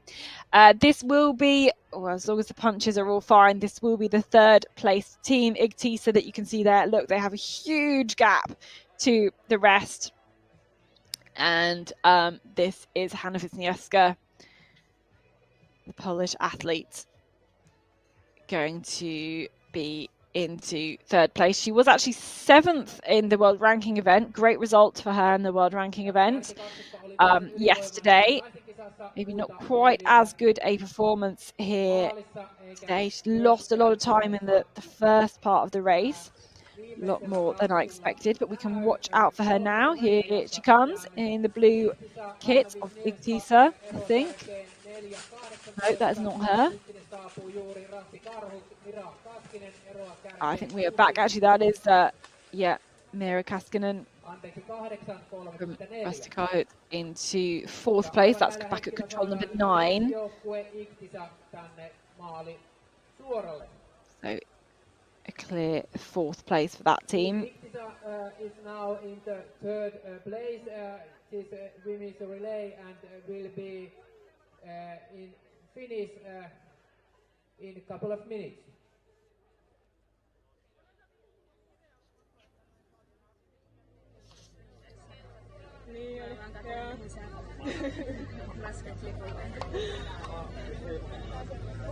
Eli siinä joku hajonta siinä.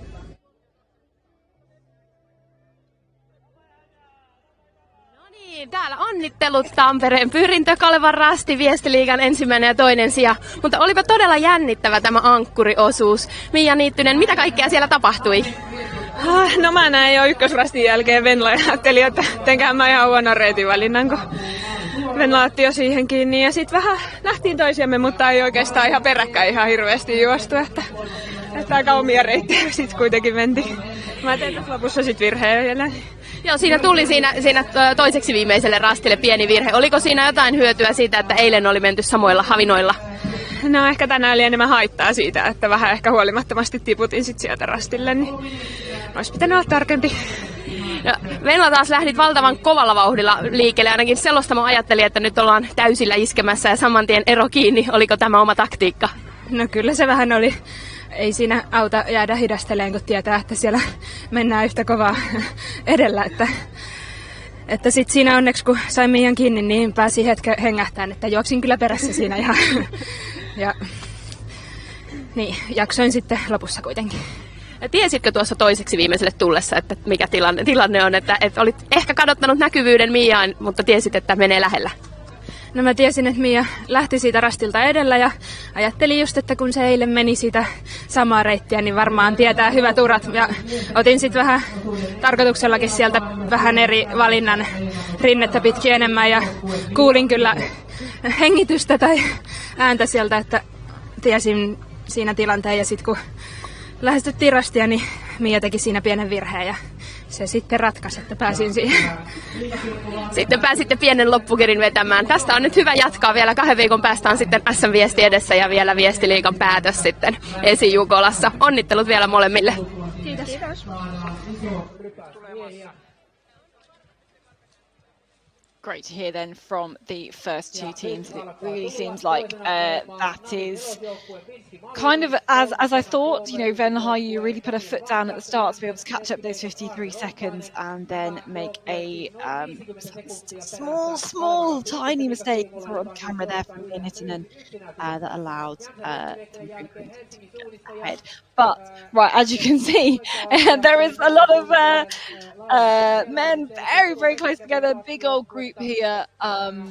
at the first TV point after 2.5 kilometres of running for the men's course. There's almost a bit of a traffic jam there for getting everybody to go through the punches. You've got to get your elbows out really and be quite aggressive in there to make sure you've got the punch. Maybe a few more punches needed, but we do have well over 30 teams there all together within a minute and a half.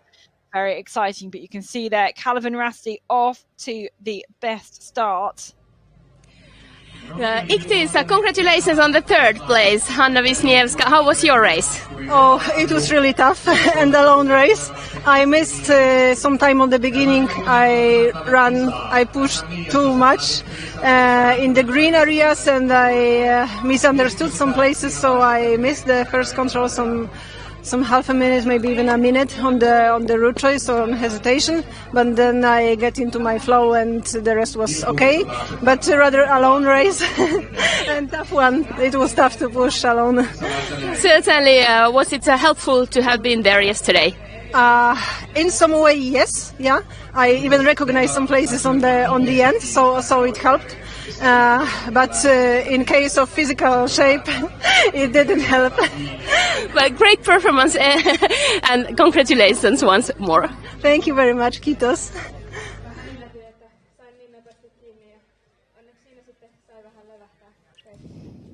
So great to hear then from Hanna Wisniewska on a lot of this terrain they were on yesterday for the World Ranking event.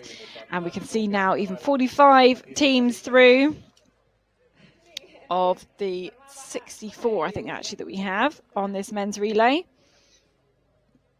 And a good start, a very, very good start from Katherine Rasti, because Mika Kiemela actually has managed to get quite a decent gap to the rest of the field.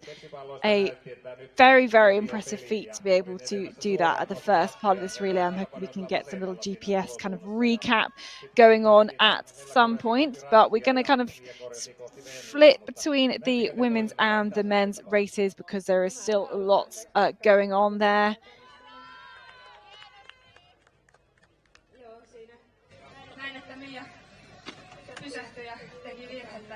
As we have, of course, Rastikahut in towards the finish there. Mira Kaskinen into the fourth place. Next team to finish should be Helsingin Sinisiat.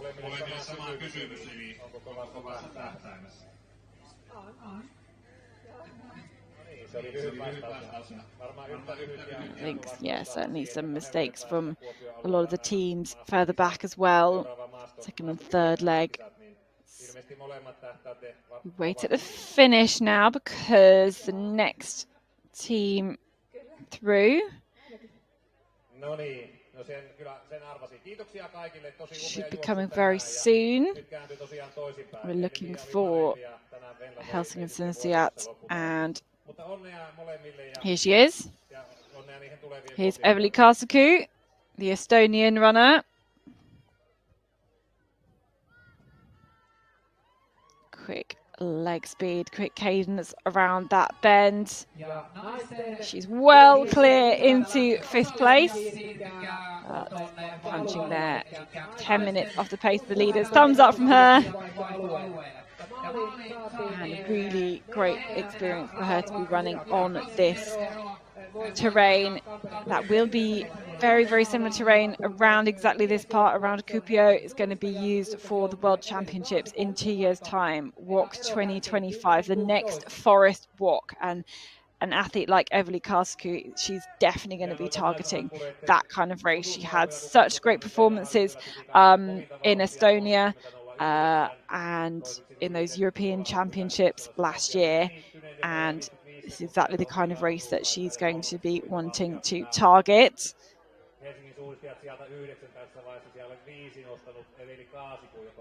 We saw a lot of the Estonians and Finns doing really well in those World Championships, in those European Championships, sorry.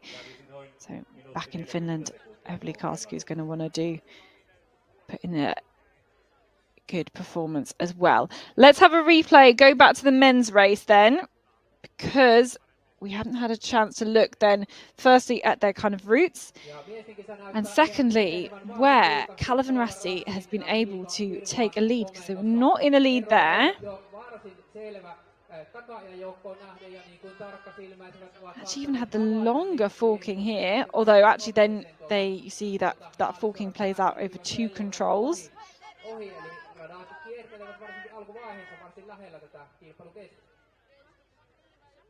Ja nyt saimme maaliin suunta Jyväskylään ja Teresa Janosikova ja suunta Jyväskylä on tämän päivän kilpailussa siellä 6. So one of the only teams to have that C control.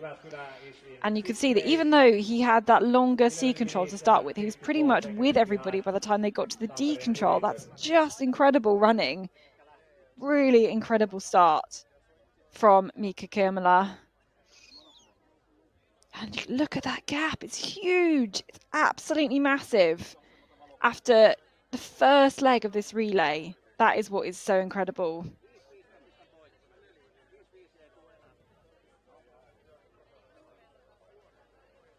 And through this trickier section here, no problems. Then we can catch up with the next runners.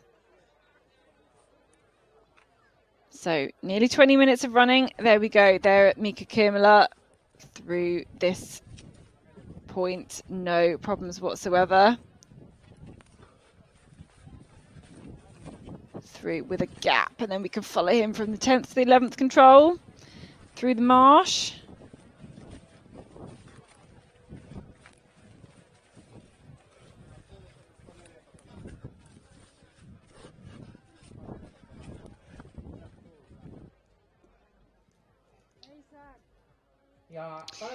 Wait back at the previous control to see who is going to make it next, because this is going to be a big old melee to see who makes it through.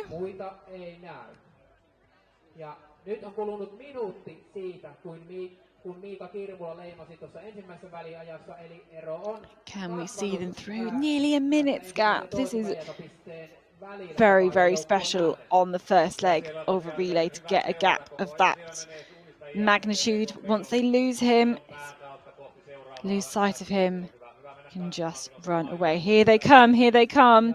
This is Kuve, Turin Metzenkeviat, so Daniel Van Das, Eduardo Gil Marcos, Czech runner, Spanish runner. We've also got Turin Metzenkeviat, the first team, Jussi Sinner through there as well, Helsingin Sinstiat, Lauri Sirilainen, Tampere Printer 2 are there. Navi 4 there, Jemsen Retki Veikot as well, Tampere Printer 1 are there. That's Anti-Psycho, Escapointeti, so very similar. Miss Palmer, Christo Heinemann are in there as well. Angelniemen Ankari, Nico Siren, Navi are in there as well, their first team, Kangasala. So many teams here with no gaps, basically.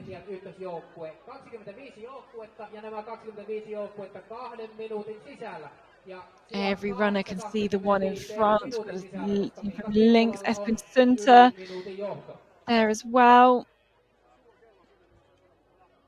Paimin Rasti just punching. And there's basically 35 plus teams in this group that can all pretty much see the runner ahead. It's a massive group here. Very, very exciting to be a part of. So many teams close together, and as you can see, 37 teams through, but with a big gap. Right, well, this is interesting. Let's see what is going on with Calevan Rasti here.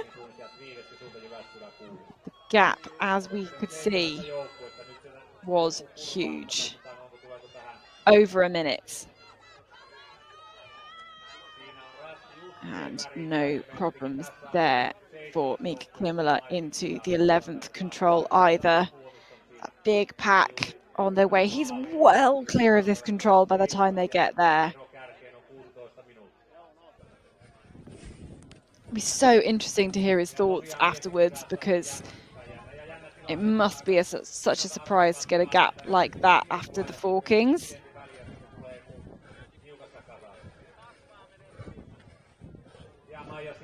Some more forkings here.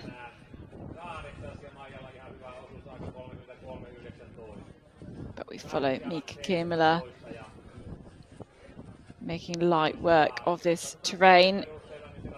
See him looking towards his right. And actually,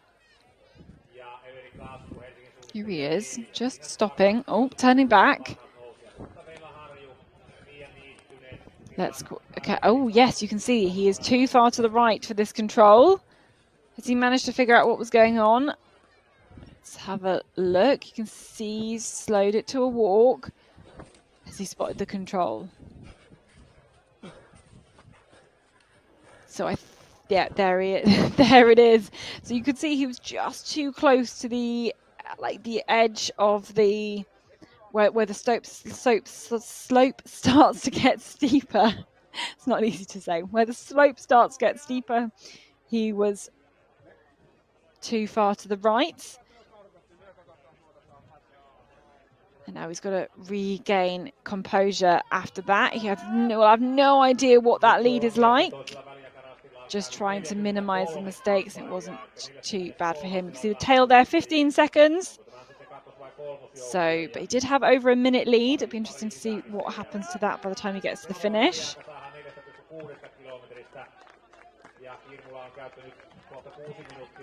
And then with that group behind, it's all much of a muchness because everybody's so close. I'm sure when they get to the finish, they're going to be wanting to kind of position themselves as well. Okay, so we can be in amongst this group then.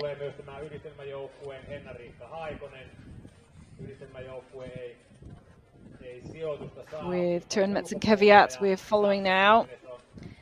This is Jussi Suna, who was 21st in the world ranking event yesterday.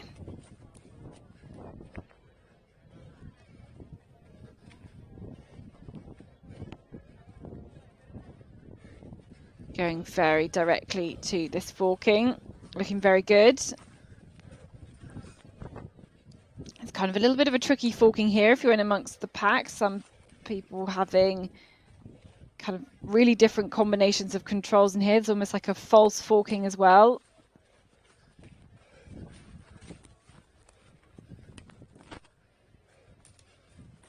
You can see some other runners in there too. Not everybody is tracked, of course. And this is the 14th control. This is the TV control, and Mika Kiemela through there, climbing straight up.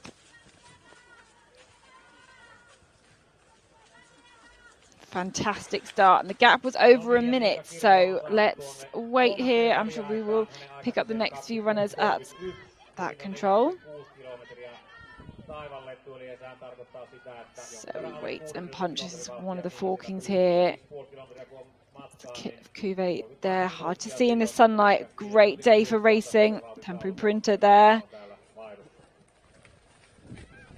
That is Jönsson Ritke-Beikot, and we follow the team there as well.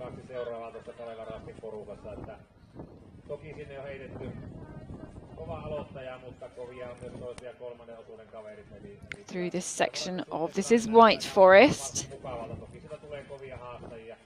Some kind of low branches, but does not really stop the high speed of these top athletes. You can see on the tracking how these forkings are kind of complicated. You've got people going to be crossing over in front of each other, and we'll see them again back at the 14th control. This is J13. You can see everybody just dropping in here. Is there really only one punch there? There is really only one punch there. And this is the next group. Turan and Caveats. Then in second place, and a whole group here. Helsing Sinisiak, Tampering Printer we saw. Turan and Caveat 2, Pointetti, MS Palmer. Again, this is pretty much the same as we saw at the previous splits. It's just kind of a long line of athletes. There'll get a bit of a gap between 11 and 12 between two teams from Narvi. Now a group approaching from a different direction. We saw the different forkings into that control. Narvi 4 still up there.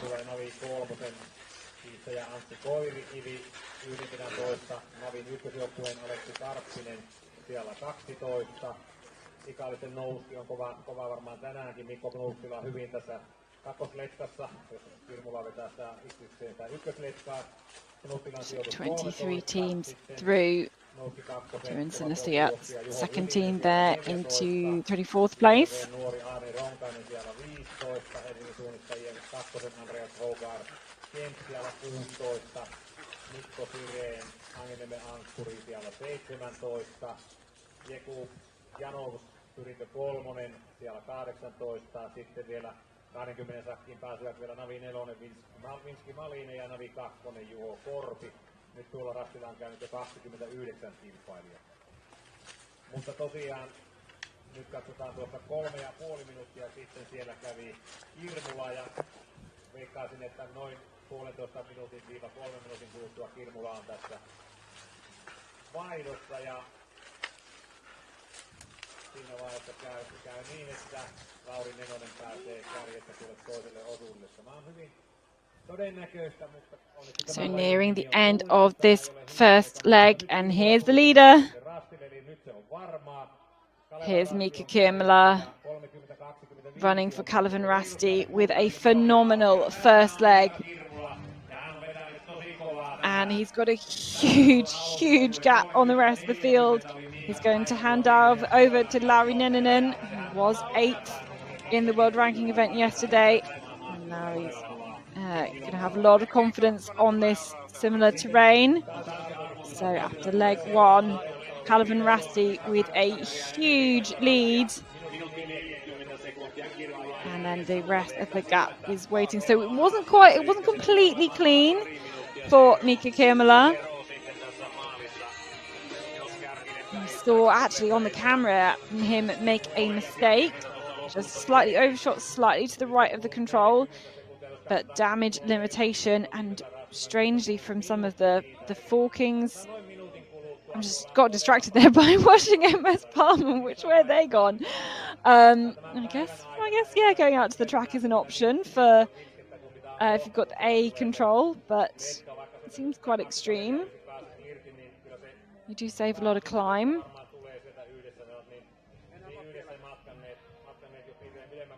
But you can see that B control looks to be good, and Turin Metzenkeviat's Tampering Printer both on their way into the finish very, very shortly. Here's Turin Metzenkeviat, Jussisena, then I think it's Tampering Printer in there into second place. Oh, the speed of the sprint finish of these guys. Incredible stuff. And the gap, as you can see, 1:35. That's insane there for Kalevan Rasti. SK Orienteering into into fourth, 1:43. And then we get ready for some more teams to come into the changeover. There's Kuve, Daniel Van Das. There we have Helsingin Sinistiat, Larry Sirilainen, keeping that team in touch. Tampering Perinta 3 as well, that's their team. Turin Metzenkeviat 4. We've got Navi 4 and 3 there. MS Palmer, Krista Hyman. And a big group now. You can see them all punching. Daniel Van Das is the one to get the 5th place.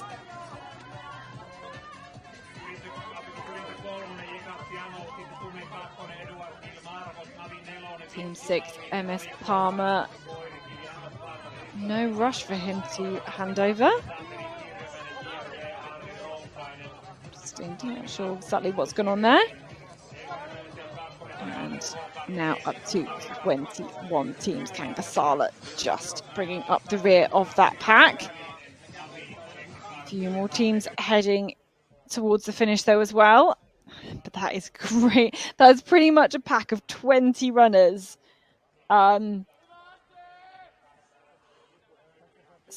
all going out together with a slight advantage to the likes of Turin Metz and Keviet and Tampere and Perinta just slightly ahead. Eskipo and Teti, of course, in there as well. And a gap then back to Kube. Miika Kirmula, aivan mielettömän isossa keulassa tulit Viestiliigan avauksesta. Oliko tämä täydellinen taktiikkajuoksu? No joo, kyllä mä lähdin vähän silleen tunnustellen, kun vire on ollut vähän huono. Ja sitten jossain kohtaa huomasin, että pääsin vähän livahtamaan, niin ehkä muitte edelle, niin tässä vähän ennen tätä varvausta, niin sitten tuli vähän vielä lisää virtaa siitä, että ihan hyvä ja sen jälkeen skarppas suunnistuksenkin kanssa. Mutta samassa paikassa tein varmaan puolen minuutin virheen, kun eilen eksyin totaalisesti, että jotain siinä on hämärää omille aivoille. Se on mystinen paikka tuolla selostamassa. Miettivätkin Pipo siellä muun muassa, että sulla on tämmöinen kuntosuunnistajan asu, nämä pitkät housut. Oliko se tämän päivän taktiikka myöskin? Joo, kyllä näissä niin huomannut, että loppujen lopuksi on parempi leikkaus kuin noissa lyhyissä housuissa, mutta tietenkin hellekelit on sitten erikseen. Entäs sitten Jussi Suna, Turun Metsän kävijä, erinomainen aloitus myös sieltä. Näitkö Miikaa matkalla? Ykkösellä näin. Sitten sen jälkeen luulin, että se jäi, mutta sitten tuli virhe. Ja sitten epäilin, että se on siellä edellä, kun oli aika paljon muitakin, mutta sen jälkeen meni ihan hyvin ja lopussa taisi olla lyhyt hajonta. Niin. Eli siellä oli jonkin verran letkajenkaa pieni tieto menossa. Miten joukkueeseen luotat nyt tämän jälkeen? Totta kai. Luotan. Ei muuta kuin jäädä jännittämään. Onnittelut teille. Kiitos.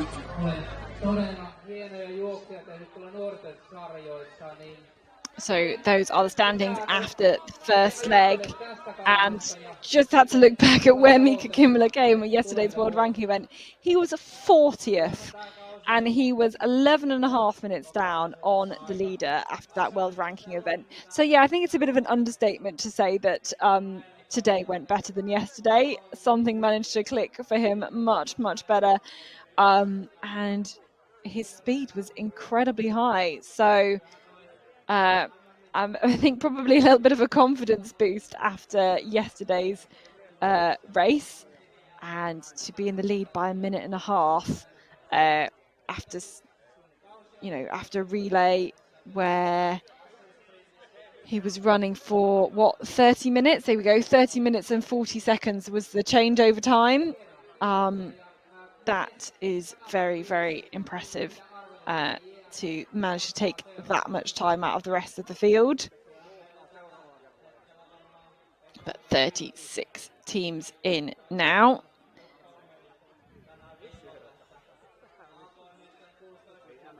And Calvin Rusty, Lauri Nenenen has had 6.5 minutes of running so far.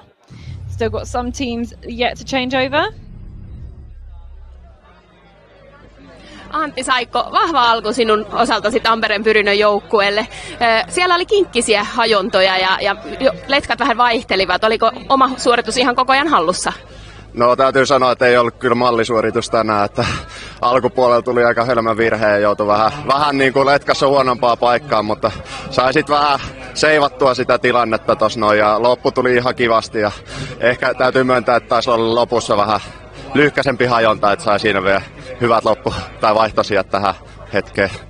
Oliko tiedossa, että Miika Kirmula lähtee tykittämään kovaa ja näitkö Miikaa? No näkyi Miika alussa, mutta sen jälkeen ei enää, kakkosrästin jälkeen ei nähnyt ja ei sitä nyt tarvinnut hirveästi yllätyksenä pitää tai tietää, että on ihan maailman kovimpia miehiä, niin siellä on kulku kohdillaan. Nyt on jännittävä viesti edessä. Millainen on oma luotto joukkueen jatkoon? Joo, tosi mielenkiinnolla odotan, että miten tämä viesti tästä jatkuu, että siellä on oikein hyvää kuntoa huokuvat kaverit jäljellä, että mielenkiinnolla jään seuraamaan ja jännittää viestiä. Näin tehdään muutkin, ei muuta kuin peukkuja teille, kiitos. Kiitos.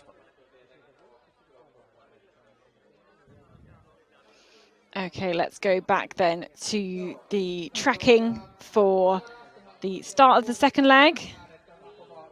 And Lauri Nenenen with the lead. Minkälaisilla panoksilla olette näitä Viestiliiga-kisoja käyneet? No kyllä ne nyt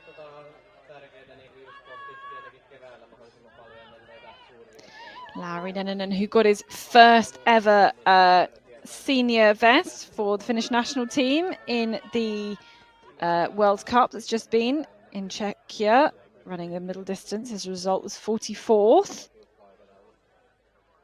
Kyllä, mutta tänään olette kovalla rosterilla liikkeellä ja onko näin, että pelkästään But he was 8th in yesterday's world ranking event.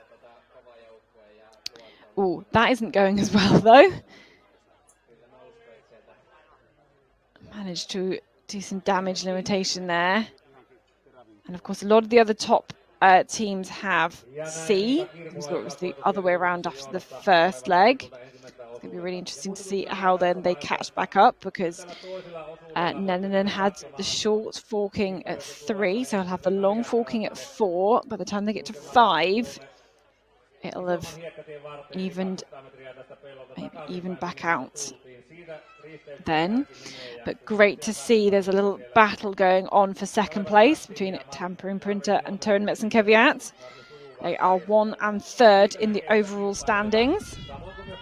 And that's Alexi Saucer and Samu Heiska both battling it out. They were 16th and 12th respectively in yesterday's world ranking event, so fairly evenly matched. But this is Calvin Rasti, this is Neninen on his way to his 4th control.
Such great work from these running cams, just to give us that perspective from what the athlete sees out in the terrain.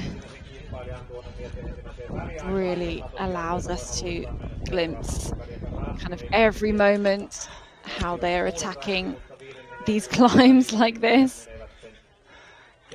Incredible work.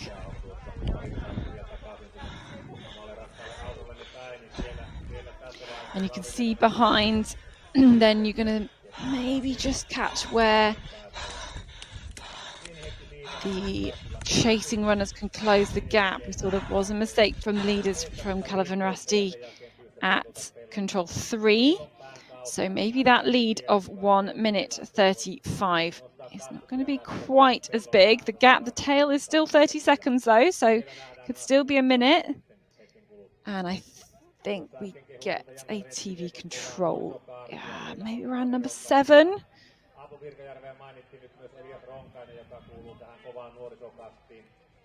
But I think great running there from Tampere Printer to take a different route on that long leg. Going quite far right of the line from Alexi Saucer. who is a real fixture in the Tampere Printer relay team.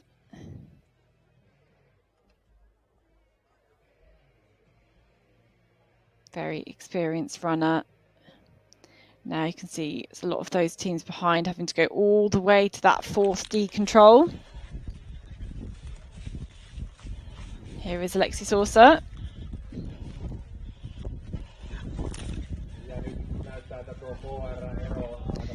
On our way to that 5th control, and he's at the lead of, again, another group. Turen Metz and Kvyat are there too. Samu Heiska is in the lead. It is still Kalevan Rasti, and that was the 6th control.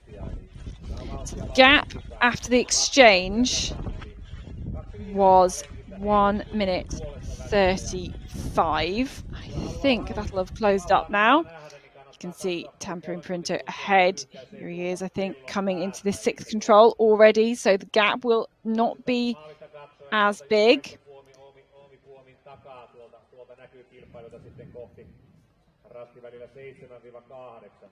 Yes, a whole minute lost from the lead there.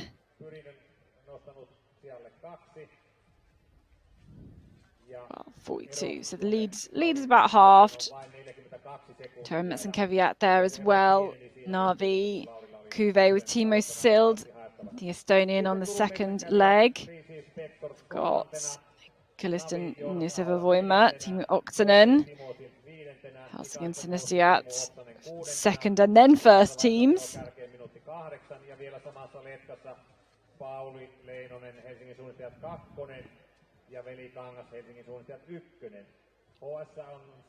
So look at that, Kalisten Niseva-Voima climbing up a lot of places there. As that kind of pack of almost 20 runners at the end of the 1st leg breaks up. And the characteristics of the relay change a lot, of course.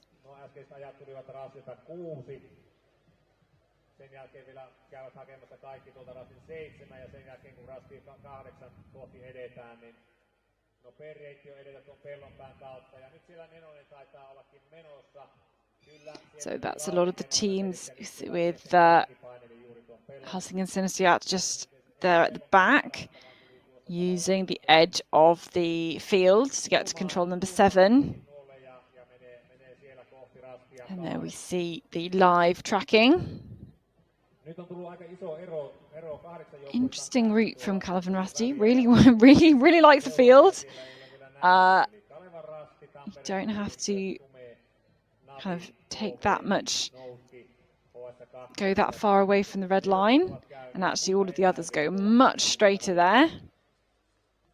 Okay, here's the next group into the 6th control. We have Kalevan Rasti 2, Turen Metz and Kvyat 2, Tampere Printer 2, Emsen Retki-Veikot just punching there into 12th place. Narvi 3, Topias Ala, Pointetti,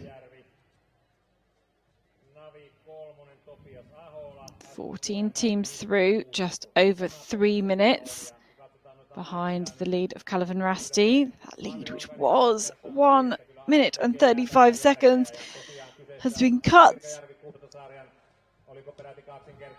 to about half that. Next runner through, Angelniemen Ankari.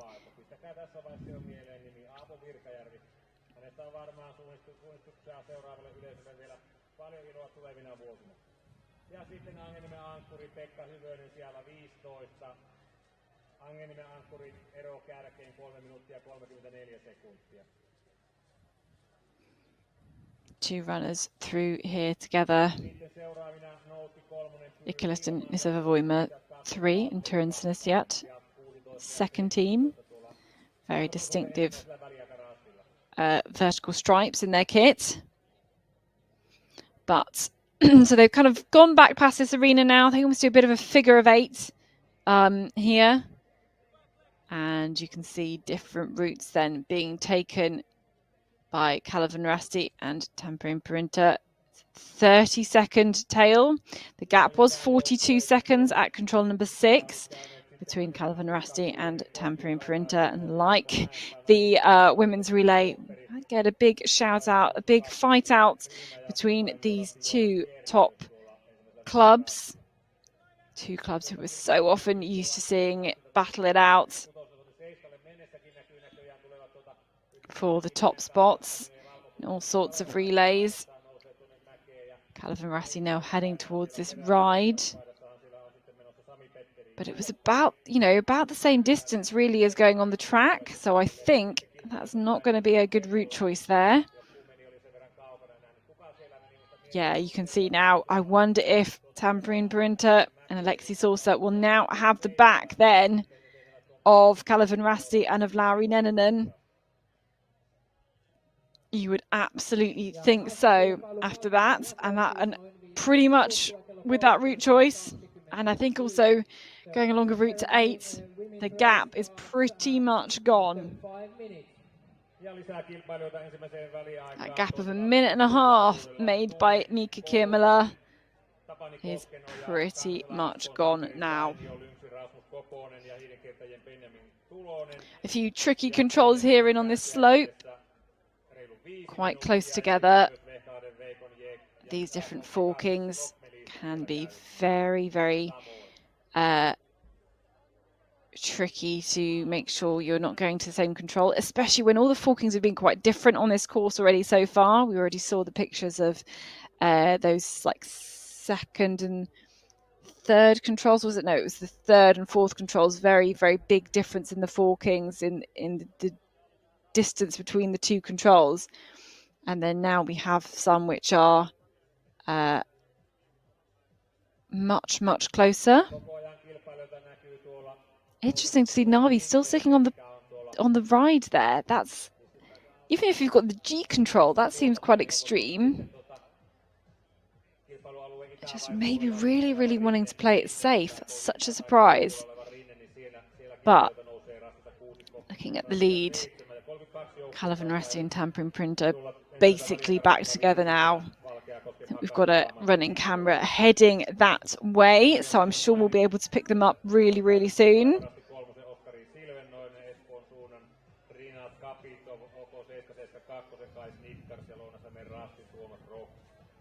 Seuraava väliaika 3,6 kilometristä.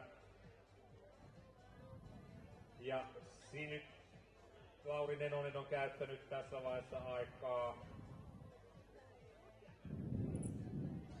Hetkinähän on 1,4 kilometriä matkaa, eli hän on ollut 7,5 minuuttia sitten oli täällä, eli siihen kun lasketaan 1,4 kilometriä, niin 2-3 minuutin päästä saamme kärjen todennäköisesti tuonne seuraavalle väliajalle. Se on jo 3,6 kilometrissä. So we wait at the next TV control. Eli aika lailla hyvältä näyttää tällä hetkellä Calavan Rastin suhteen tuo meno. And will we see Calavan Rasti in the lead?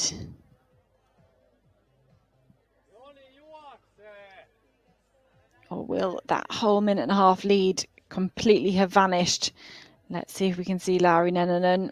Will it be that dark kit of Calavan Rasti or the white and red of Tampere Perinta? It is the white and red. There's actually the two of them really, really close, but Tampere Perinta and Aleksi Sorsa just with an advantage here of about 3 seconds then. So Lauri Neninen into second.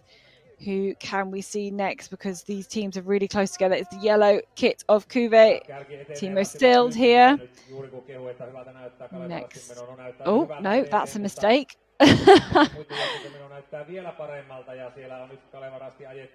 Next up, Toren Metsenkeviat. Spektos.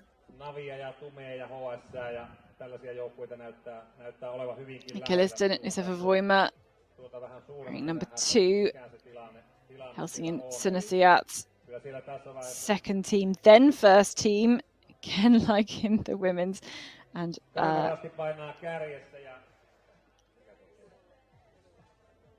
exciting first few runners through there.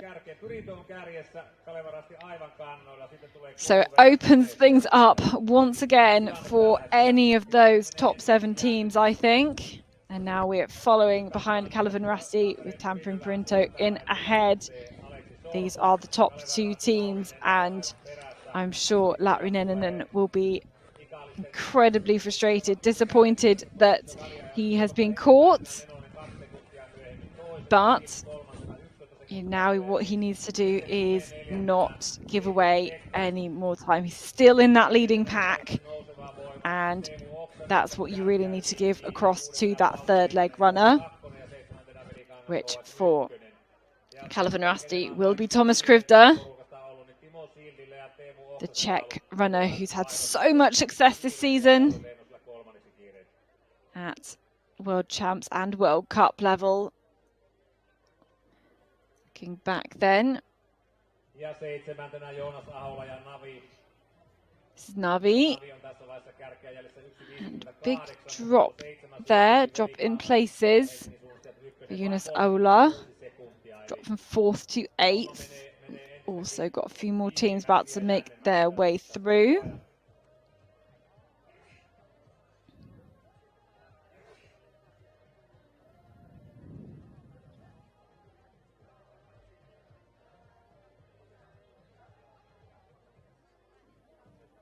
Calvin Rasti, this is the second team. Santeri Silvaloinen, Tampere Printer, also their second team. Jämsen Retkivaikot. Another team from Navi. And second Turin Metson Caveat team. That makes it up to 13. Navi 1 really climbing a lot there because he's going up 10 places. And that was what we've just kind of seen here from how Calvin Rasti was caught. You can see they did have different controls there.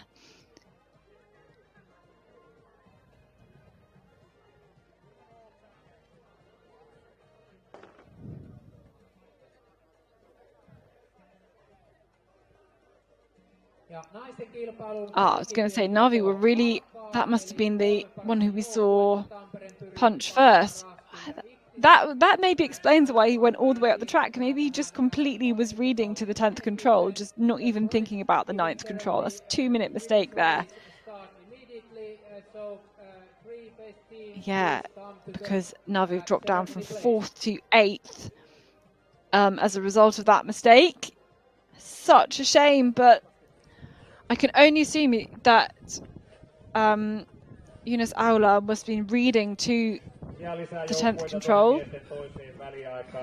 Well, thank goodness for checking control descriptions and the codes. Tampere Printer then in the picture.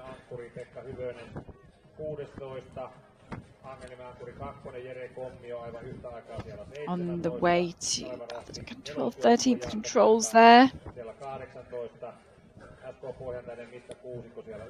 The 2 top teams still very close together. We saw Kuvi in the picture just a few seconds ago going to a different control.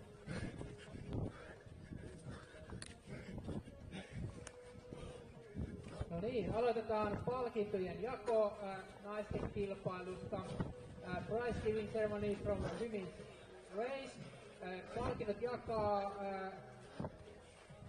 MM-organisaation pääsihteeri Sakari Hyvönen ja järjestelytoimivan puheenjohtaja Timo Suhonen. The prize are given by General Secretary Sakari Hyvönen and the chairman of the organization committee Timo Suhonen. So Alexi's also picking a very good line underneath all those crags. Gets the control, absolutely no problems, all the way through. Just takes a little look over to his left. We'll keep dropping down this slope.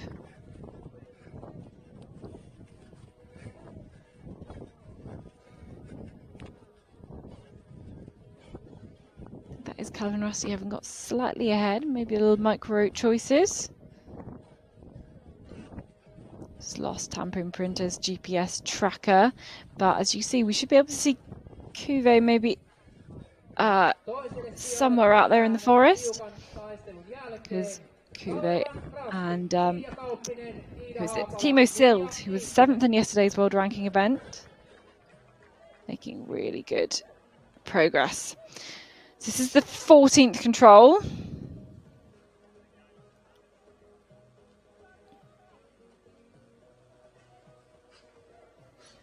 We're really looking out for these runners. Very close. Who's going to be the first one through? It is Kuve, Timo Sild. The very international team of Kuve. Katherine Rasti into second, and Tampering Printer into third. So again, all changed. Timo Sild climbing up the places here, very experienced Estonian. And these three now have a gap after all the forkings here.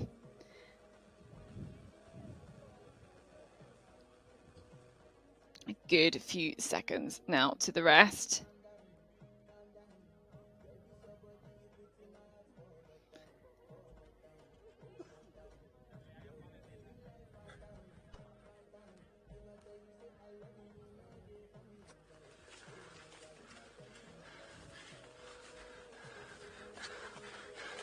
Ja onnittelut mitalisteille ja onnittelut myöskin kaikille muille tänään hienosti kilpailussa suoriutuneille joukkueille.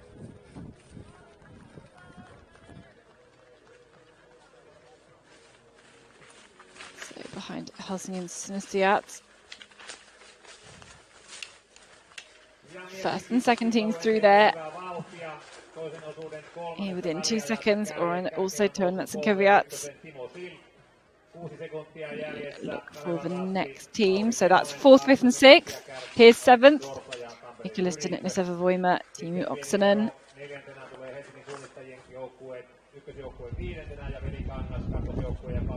And this looks like our leaders. Looks like Kuve, Timo Sild. Kuve with no Finns in their team. So Daniel Vandas from Czechia, Timo Sild from Estonia. Alexander Kratov, looks like Timo Sild is making an amazing race there right now. What are your feelings now before the last leg? Okay, now when I have got to know it, it feels really good. I didn't know. So we'll see. I'll do my best.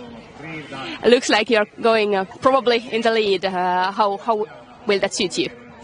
It suits me well, I guess. I can do my own orienteering, so I'm confident in finding controls on my own. Okay, good luck today. Thank you.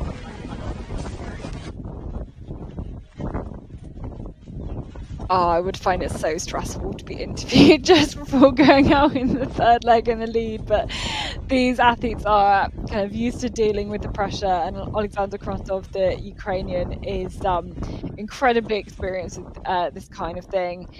He's been such a top athlete in his peak. 3 bronze medals at the World Orienteering Champs to his name, including 2 individual bronzes, 2 in the middle distance. It's been very exciting to see what he can do. As always,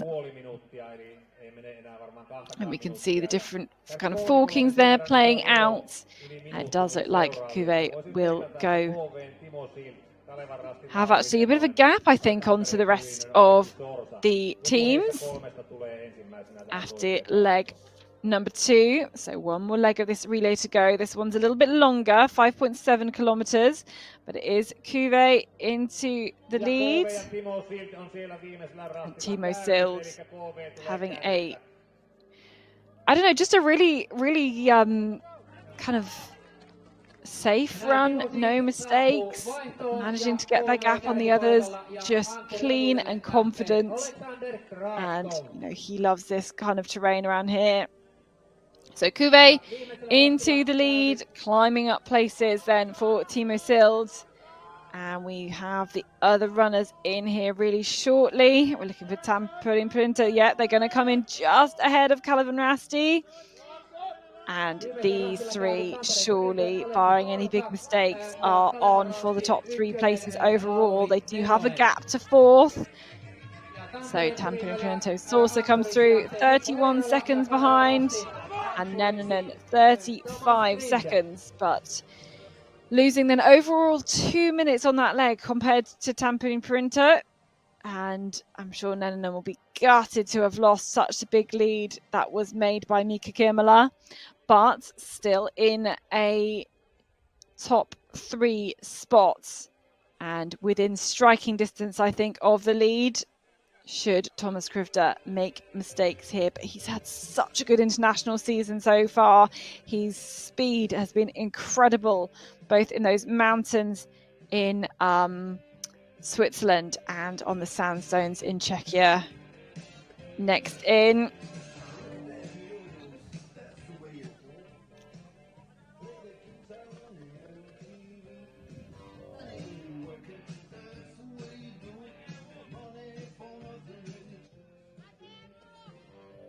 is Ikosen Osavavoima Timu Oksanen, climbing places as well for him.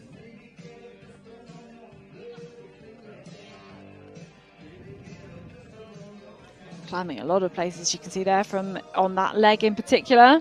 Helsingin Sinisterat, Veli Kangas coming into the finish here as well. Great work there by Timu Oksanen. This is Pauli Laininen from the second team, Helsingin Sinisterat. Terran Netsenkeviä there wearing number 3, Spektos into number 7. No niin, erittäin jännittävä vaiherikas kakkososuus takana. Timo Sild, kuittasit sieltä paalupaikan. Mitä omasta mielestäsi siellä tapahtui? Ratkesiko täysin suunnistukseen? Joo, kyllä. Mä keskityin omaan suunnistukseen ja juoksin sujuvasti. Ja oli kyllä hyöty siitä, että vähän menti niin kuin samoja väyliä kuin mitä eilen. Että mä olen kyllä hitas, mutta mulla muisti vielä aika hyvää. Että pystyn täällä niin loppu, oliko se toka vika rasti, että siellä aika lailla seurasin samaa uraa mitä eilenkin. Että oli, siinä mielessä oli helppo. Mutta joo, tuntui, että aika paljon oli hajonta, että porukka oli niinku hetken kasassa ja sitten hajosi täysin niinku johonkin, että kyllä se suunnistamalla ratkaista näin. Siltä se näytti ja oli tiukat hajonnat. Aleksi Sorsa myös teit hienon suorituksen ja viesti jatkuu jännittävänä teidänkin osalta. Minkä verran yhteistyötä siellä pääsi tekemään? No ei me oikein mitään yhteistyötä tehty, mutta kyllä mä sain ainakin voimia tuossa kun näin, että näin Laurin selän tuossa vähän tuon pellon ylityksen jälkeen, niin kyllä siitä sai hyvää voimaa ja sitten kun Timokin tuli siihen, niin kyllä meillä aika hyvä kyyti siinä lopussa oli, kun saa vähän sparrattua koko ajan. No, Lauri Nenonen, pääsit lähtemään sinne aika hyvässä kärkiasemassa. Hieman se ero siinä aika nopeasti suli, mitä siellä tapahtui? Alkuun tuli vähän huonoa rastivälejä, koukkasi kolmosta siinä varmaan puoli minuuttia ja ehkä ei ollut semmoista hyökkäystä, kun olit siinä ekana vähän varmistellut ja kun näin kaverit, niin sit vauhti yhtäkkiä hyppäsi aika paljon eteenpäin. No mutta tästä jäämme jännittämään, miten viesti jatkuu. Onnittelut teille.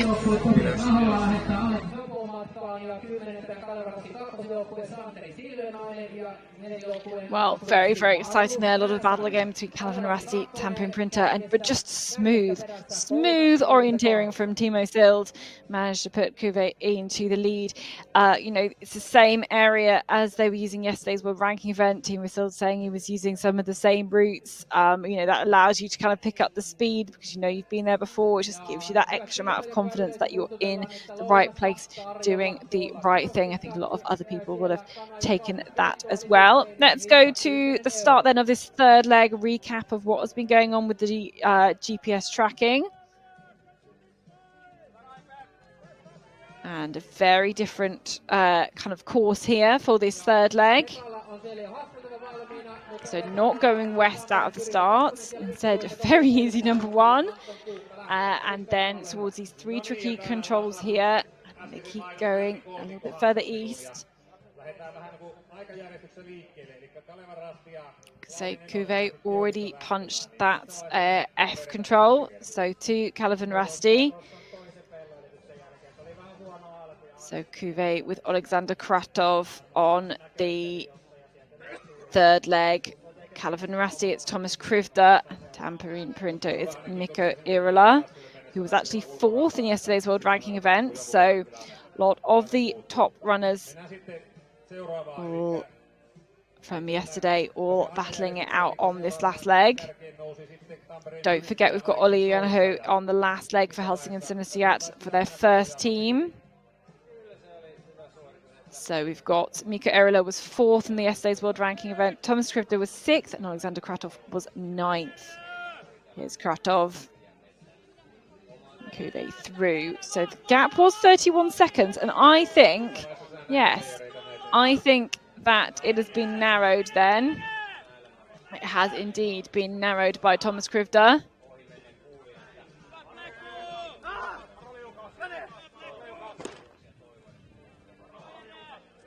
Timo nousi sitten, nosti KV:n siellä aika lailla loppupuolella kärkeen, että sulla meni ilmeisesti kisa hyvin, mutta missä vaiheessa huomasit, että olet kärjessä vai huomasitko kuvittainen maalialueella vaihtoalueella? No.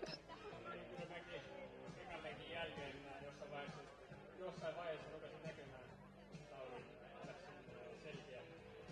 Ja mä veikkasin, että olin pikkasen paremmalla ajalla. Mä jotenkin sain sujuvammin siinä vastassa. So I'm not sure, did we see Calvin Rassi through there? There was definitely some Calvin Rassi kits, I thought.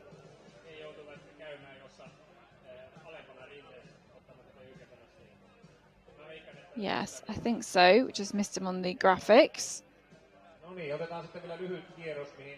Kalliston Isova-Voima, I think that's in 4th place then.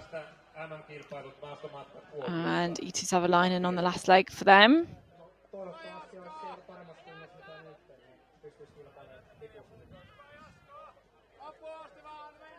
Next through.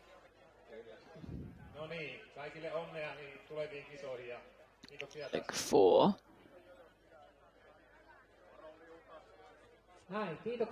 Olli Janho, there he is. Että kärjen vaihdosta on aikaa pikkusen vajaat 8 minuuttia ja viimeisimpänä vaihtoon on tullut Kalevan Rastin nelosjoukkue Jaakko Mäenpää ja lähetti kokeneen konkarin Jarkko Huovilan sinne ankkuriosuudelle.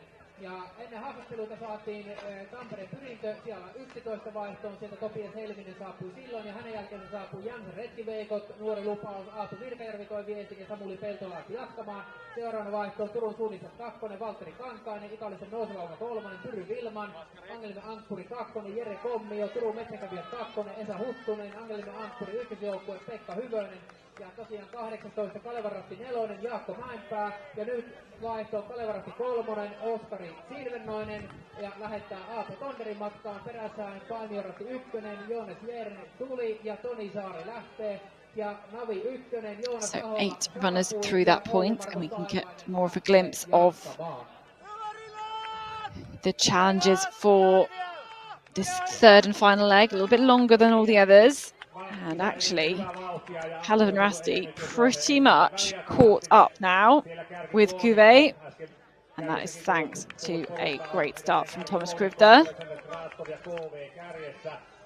13 sekuntia jäljessä Tuomas Kriiva ja Kalevan Rasti ja 44 sekuntia kärkeä jäljessä Tampereen pyrintö ja Mikko. Here he is, Thomas Krivda, in the slightly older, I think, Calvin Rasti kits. The Czech athlete took 4th place in the long distance in Switzerland. And he took a 3rd place in the sprint in the Czech Republic, 5th place. Sorry, 5th place in the sprints.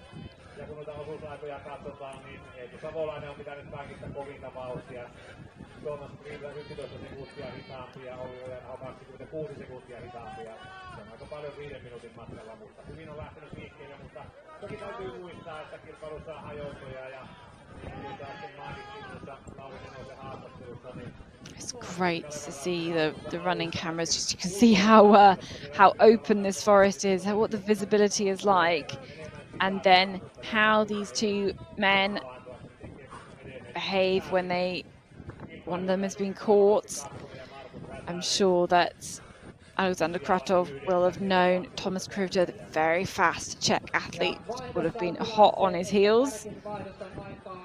And now neither of these athletes should get too stressed after this dynamic changes. Got to keep doing your own thing. And beware of the Falkings as well.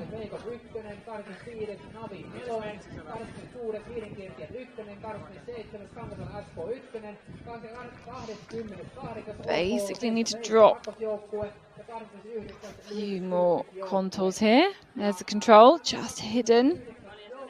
Slightly on the crag. Very accurate orienteering. Slight advantage then again from Kuwait. Just on the, maybe spotting that control slightly quicker. There you can see that was the fourth control.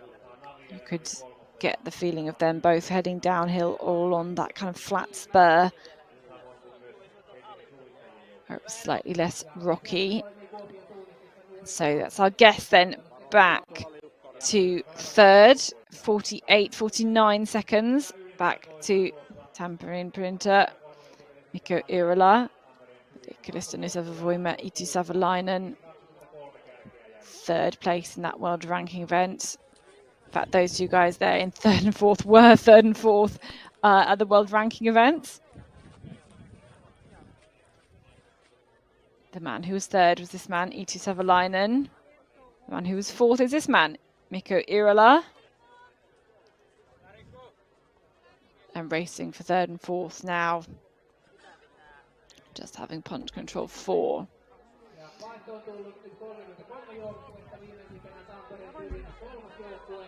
So go to the top of this slope here, a bit of different section.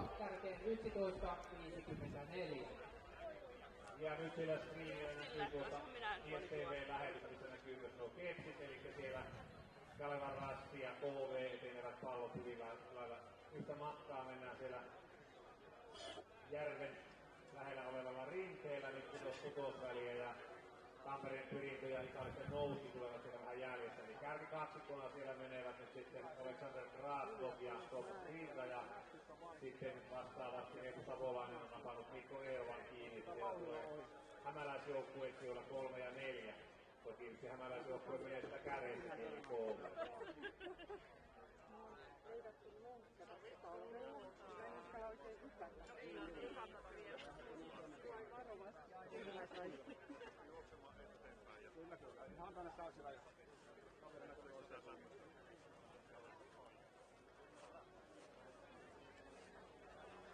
Ja näyttää siltä, että kärkikamppailussa nyt tapahtuu joitakin asioita siellä Helsingin suunnistajien GPS-pallo näyttäisi pysähtyneen tai liikkuu hiistukseen hieman outoon suuntaan, mutta katsotaan, saamme varmaan lähiaikoina lisätietoja, että mistä on kyse. So I think these are the next couple of teams at number 4, which you can see there.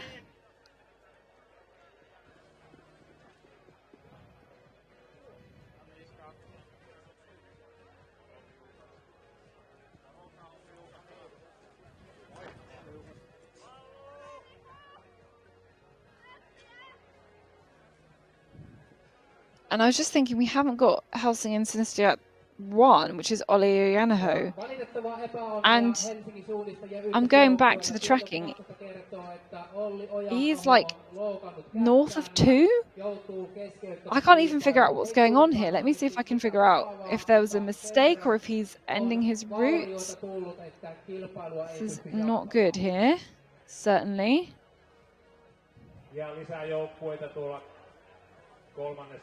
Kolmannen osuuden ensimmäisessä väliajassa. Nyt siellä tuli viimeisenä numerolla 20 Navi ykkösen oli Markus Taivainen ja ero kärki on 8.37.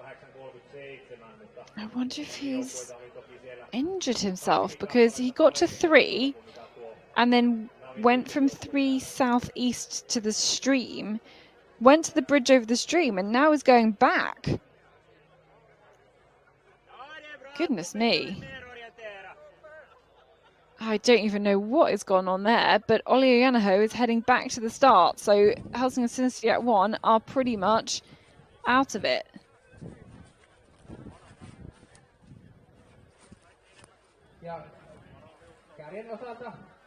This is Calvin Rasti 2.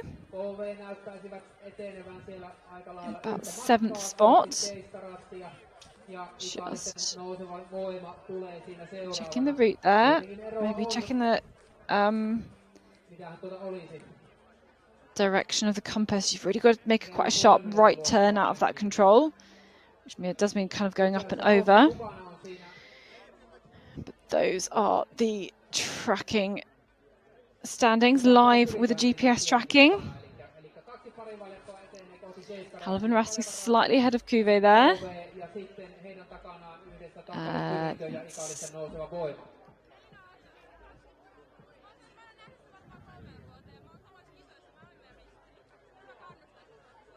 See at the leading teams, Calvin Rasti just slightly off there.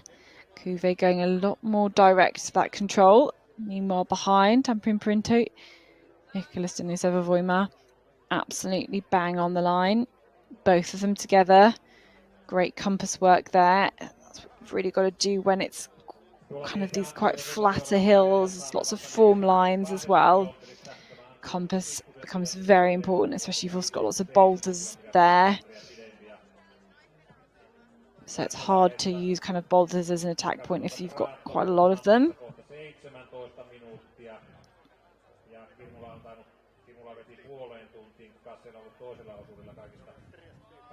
Nopein, katsotaan tästä. Timo veti kans puoleen tuntiin. No ankkurisuus on pikkusen pidempi, annetaan nyt pikkusen armoa, 31 minuuttia annetaan heille aikaa, niin tarkoittaa sitä, että tuossa 14.04, 14.05, niillä tienoilla.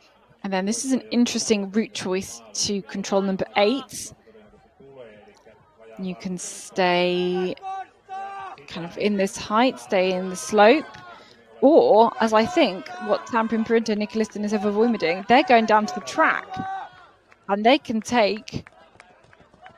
Yeah, this might be good. They've got to climb up a bit into control number 8. But they're going to pick up so much speed heading down there. But the forest is very, very open, though, at this part. It's, from the looks of the cameras, it's unsure how much quicker you're going to be on the track and then on the little indistinct path as well, which I can assume they're heading out to. Very, very interesting. Ja nyt tapahtuu mielenkiintoista, kun katsoo tätä kepsiä. On varmaankin tämän radan pisin rastin väli tuo 7-8 väli ja siellä tapahtuu nyt hajonta jako kahteen. Eli kärjessä menneet joukkueet Kalevan Rasti ja KV menevät suoraan.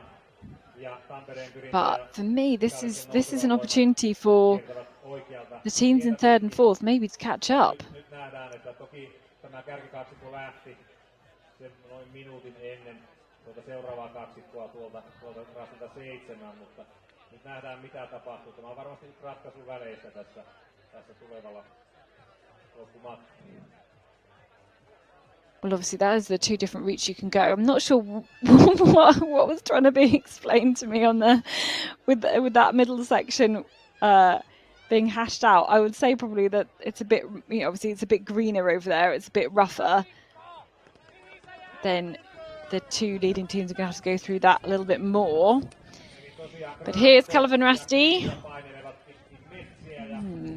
Will they still be in the lead by the time we get to the 8th control? See a comparison of the speeds that they're going there, and actually it's pretty comparable between these 2 teams. And now, the Calvin Rasti Thomas Grifter doesn't have to do very much climbing at all. I mean, the climb is fairly negligible because it's really not very steep, but I think these 2 route choices may end up being about the same.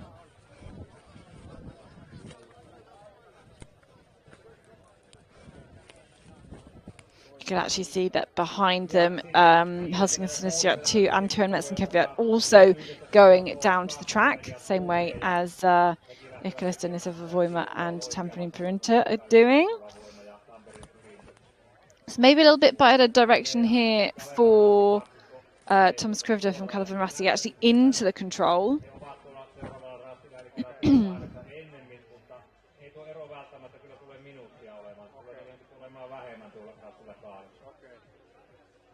So maybe that's just very well executed, very good strength in the terrain for Calvin Rusty.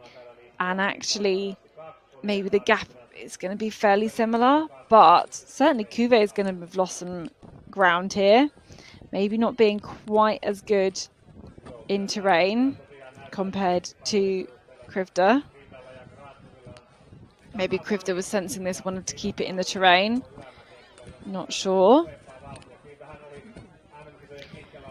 But Cuvée and Kratov approaching this 8th control into the 2nd place.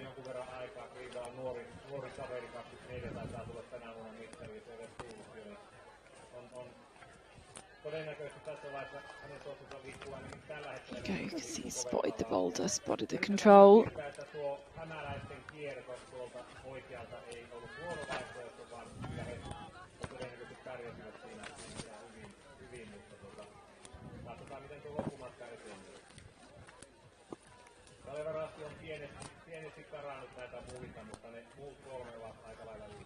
So despite going the same way, Cuvée now dropped back behind the lead. And it's just probably the terrain running, the great strength that Thomas Krivda has been able to carry all the way through the season. It's just that bit ahead of Kratov, and that's where it's always on the last kind of quarter of the race that those differences in physicality tend to play out. So the likes of Kratov will be able to keep that high speed for 2/3, 3/4 of the race, but not quite at the end. And I do think that maybe Kalistun and Tampere Printer have maybe just been able to close that gap slightly. It certainly wasn't a bad move to go that way. But Cuvé's slightly off in direction here. You can see he's looking to the left, just trying to, here we go. Trying to spot the crags, I think, as well, use those. Yeah, you're not going to miss those, are you? Yeah, you can see he's swinging through to the left, trying to find a good place to go up here. I think that's allowed the 2 chasing teams to catch up. So it was, I think, a good route choice for the 2 chasing teams. Here they are. They've got eyes on 2nd place. Calvin Rassi still enough of a gap, but a good route choice from the teams in 3rd and 4th. Kaikille mukavaa tietoa tuolta kahvilasta, eli siellä kerrottiin, että Rytökylän Salmenrannan kyläyritys ja Rytökylän eräänkävijät siellä on monipuolinen tarjoulu, siellä löytyy sämpylöitä, reissumiestä, kisamakkaraa, lettua, hilloa ynnä muuta kahvia tietenkin ja lisviä limppareita, niin nyt on kuulemma alennusmyynnit alkaneet, että siellä myydään kahvila tyhjäksi ennen kuin peliaika loppuu, ja peliaikahan loppuu varmaan seuraavan tunnin aikana, eli nyt olkaa hyvä ja käyttäkää edullisia tarjouksia hyväksi.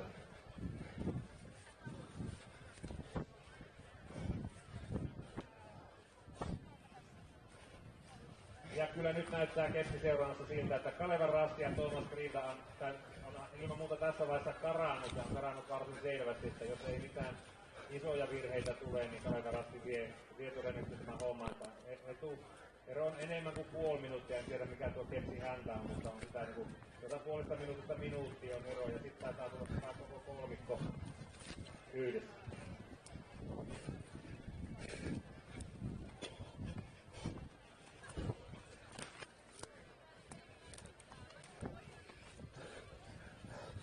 Kepsi häntä on 30 sekuntia, eli no ei se sitten ollut se ero kuin puoli minuuttia, mutta KR menee keulilla ja puoli minuuttia sitten jäljessä tulee tämä muu kolmikko. Ja nyt myös tulospalvelun näyttö heräsi, eli again, I want to shout out our running cameras because it's so great to see these teams through the forest and be able to chase them for so much of both of these relays, the women's and the men's relays. And just to see how straight they're heading through the terrain, how much checks of the map, they're able to do what it's like to be chasing another runner, seeing them in the distance. Gives such an insight into the way these guys are orienteering, what the challenges are like in the terrain. Oh dear.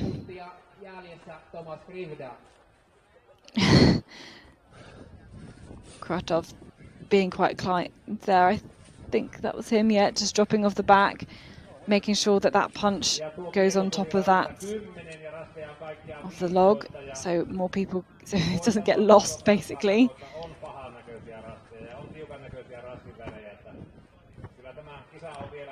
But yeah, you just get a sense that Kratov not got the speed to match with these two, and you can see on the tracking, I mean, part of that was in putting the punch back on in the right place, but yeah, he's just not quite got the legs anymore to match with the high speed of the two guys ahead, I think. So dropping now into the 4th place position.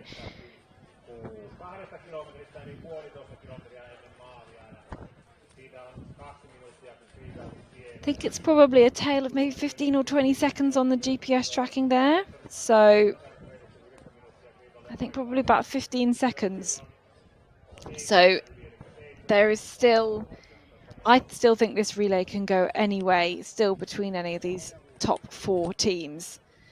There's a big old long leg coming up, which, like we saw in the women's class, could be really decisive. They've been in this area before yesterday on the world ranking event. They're going to use that and the routes they went yesterday, I think, to influence their choices. But we saw some hesitations on the last bit, and I think you've really got to have the last part from the second to last control to the last control prepared by the time you get there. That's what we saw Ven Hayu do so well. But it's certainly going to be interesting. Of course, these forkings, last forkings on the course is going to play out first.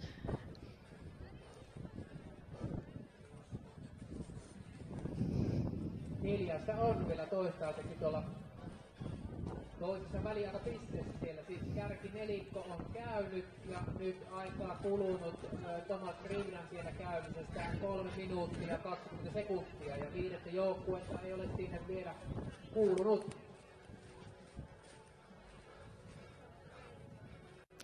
And if you're watching this back as an athlete who's hoping to compete in those World Championships in 2 years' time, 2025, I hope you've been able to get a good glimpse of what the terrain is like, what the challenges are that are going to face you if you're able to make it to those World Championships. Had so many great pictures from the forest. Really gives you a good sense of what exactly it is like to run through there, all the different types of the forest, the different run abilities as well.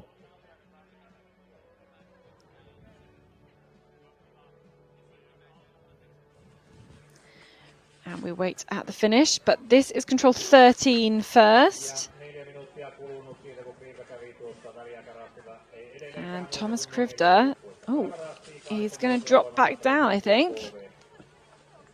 Ooh, interesting. There is one big whopping route choice on this. Well, more than one actually. There are route choices to this next control. I can't wait to show it to you on the GPS tracking because it's going to be very, very interesting. But the gap is actually now 30 seconds.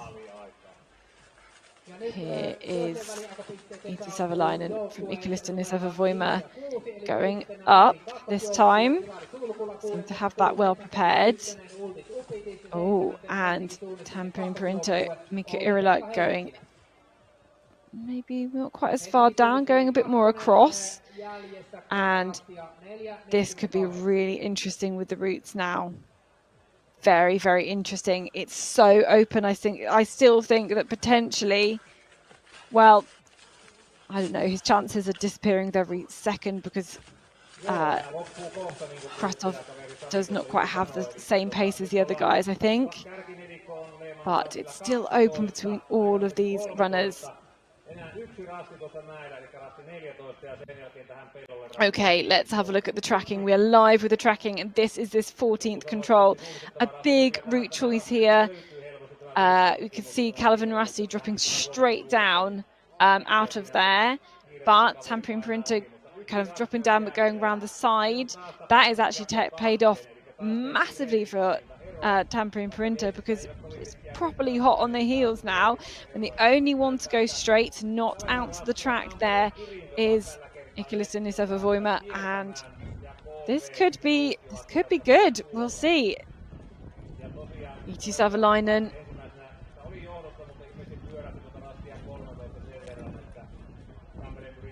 is a regular in this first team for Ikalista Niseva-Voima and has had a great season. They've had a great season as a club in Viestiliiga. He will have a bit more climb, a lot more, of course, running through the terrain. As you can see now, going through some of these small green patches. And I really don't know what's going to happen. I can't call it at all. How exciting to have two close finishes in both the relays today. I really can't call it. We know Thomas Krita's track speed is so strong for Calvin Rasti, and he's going to want to get the better of Mikko Irila. It's looking good for him to do that there, but we follow one of the two teams that's gone straight.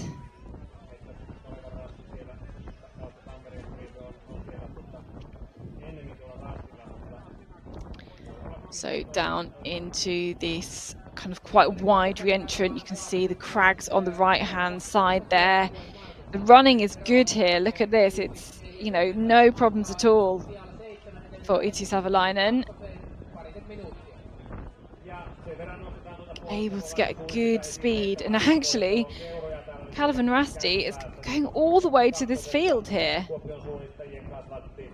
I mean, why not, I guess, if you're going all the way out to the track.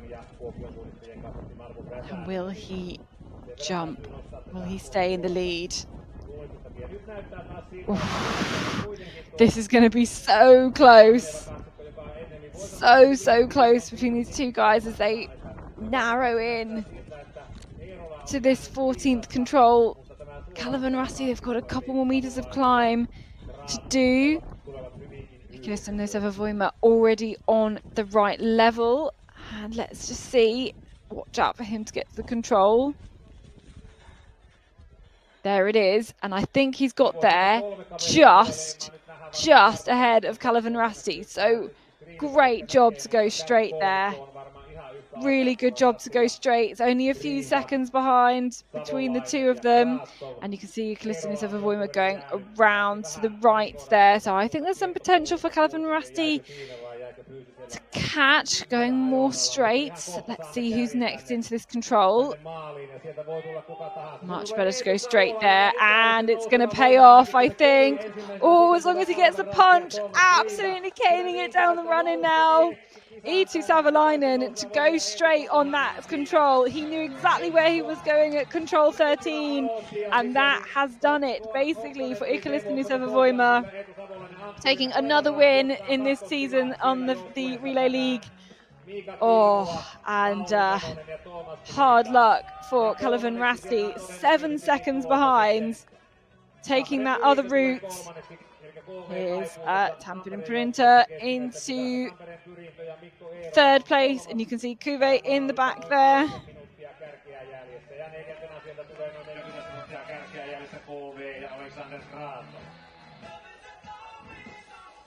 So Tampere Printer into, that is the third place, just 35 seconds in the end. Exciting towards the very end for this relay, and Kuve, who started in the lead, down 3 places for them. But Iitti Savolainen really made it for the winning team here today. Mikko Knutila, Timo Oksanen, and Iitti Savolainen ultimately taking the win there. Just looking back at where it was made, where it was won. And yeah, Iitti Savolainen, this team was not in the lead until that last control, the second to last control. 20th after the first leg. Then Timo Uksinen pulled them up to 5th. I mean, say 20th, but there was basically a big pack of 20 runners, so pretty much pretty similar. And yeah, Iitti Savolainen basically winning this leg. Fantastic stuff. Can see other teams are on their way. So we've got, I think we've got Navi 2 as well, who are not being tracked there. They should be around Turin Metzenkeviat. Helsingin Sidosiat 2. Remember, I'm pretty sure that it was a retirement from Olli Ojanaho.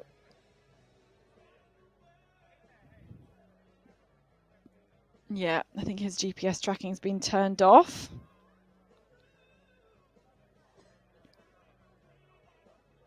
These teams we're still waiting for Orienteering. You must go now to the start place and you give. They say what do you must do, but now go to the start place. So 4 teams now into the finish. The ones you can see there, I think, yeah, that's at control number 13. So that's the standard for control 13. So you can see there's quite a few teams not tracked who are there. Ikallisen nouseva voima, onnittelut Eetu Savolainen upeasta ankkuriosuudesta ja Viestiliigan voitosta tänään. Millaista menoa matkalla oli? No aika vauhdikastahan se oli niin kuin yleensä aina näissä viesteissä, että kyllä näissä saa niin kuin aika limitillä yleensä vetää ja niin se oli tänäänkin, mutta hauskaa oli. Teitä oli siellä jonkin verrankin yhteisiä parivaljakoita ja muutoksia tapahtui. Minkä verran näit muita siellä ja minkä verran oli yhteistyötä? Ihan alussa näin hetken Ollia ja näin, että ottaa vähän eri valintaa, niin sitten piti kyllä laittaa jo kaikki peli, että jos siinä on eri hajonta meillä, niin pääsee kyytiin, mutta en sitten Ollia enää nähnyt, mutta Mikon sain kiinni ja siinä tultiin kyllä jonkun aikaa yhtä matkaa ja sitten tiet erkani ja sitten oikeastaan ihan loppusuoralla näin sitten se koiran kaveria, niin joo. Eli jännitys säilyi aika lailla loppuun asti, niin kuin meilläkin. Thomas Krivda, you were in the lead quite a long time and it looked really strong. But in the end, something happened. Yeah, well, I had a pretty calm race.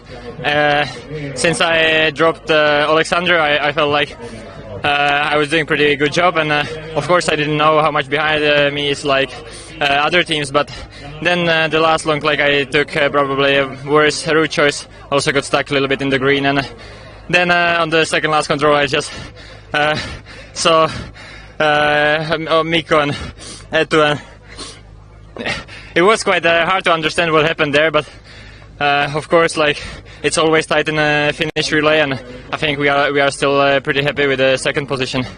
That's good and you should be. It was really great race. Miten sitten Mikko Eerola, eilen oli jo upea juoksu, niin miltä se oma meno tänään tuntui? Teitä oli aika tiukkaa kilpailua siellä. No tänään oli fyysisesti ehkä jopa parempi päivä kuin eilen, että oli mukavaa matkustaa Eetun kanssa siinä. Hyvä alku, sitten kakkosella niin Thomas pääsi vähän paremmalla hajonnalla ja sitten mä olin siinä jotenkin rinteessä ja vähän jumiin, niin en enää nähnyt ja sitten Eetu ottikin kiinni ja sitten tultiin aika hyvin kyllä kovaa ja nähtiin vähän edellä meneviäkin välillä ja sitten saatiin tuohon loppuun niin Alexander kiinni ja sitten viimeisellä tultiin TV-rastille siihen, niin katsoin, että nyt on Eetu vähän edellä. Siitä ennen oli hajonta ja katsoin, että no mun pitää ottaa eri, että en mä niinku juoksemalle enää saa kiinni. Oli todella jännittävä ja hieno kilpailu ja onnittelut kaikille 3. Congratulations.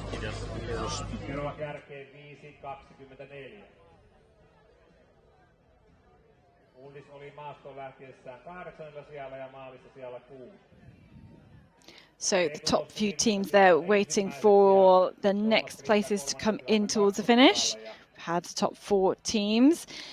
News about Orienteering actually. So the news from the Forest is that he's hurt his shoulder and he decided to quit the race, but nothing serious. So hopefully he's okay. But to to quit the relay for your team, it's quite a big and often a tough decision to make about whether you should continue for your team or kind of protect yourself. But certainly Orienteering headed back towards the finish after the third control. And now we can wait for the next teams in. We actually also don't have Navi tracked. Navi 2, that is, that's why.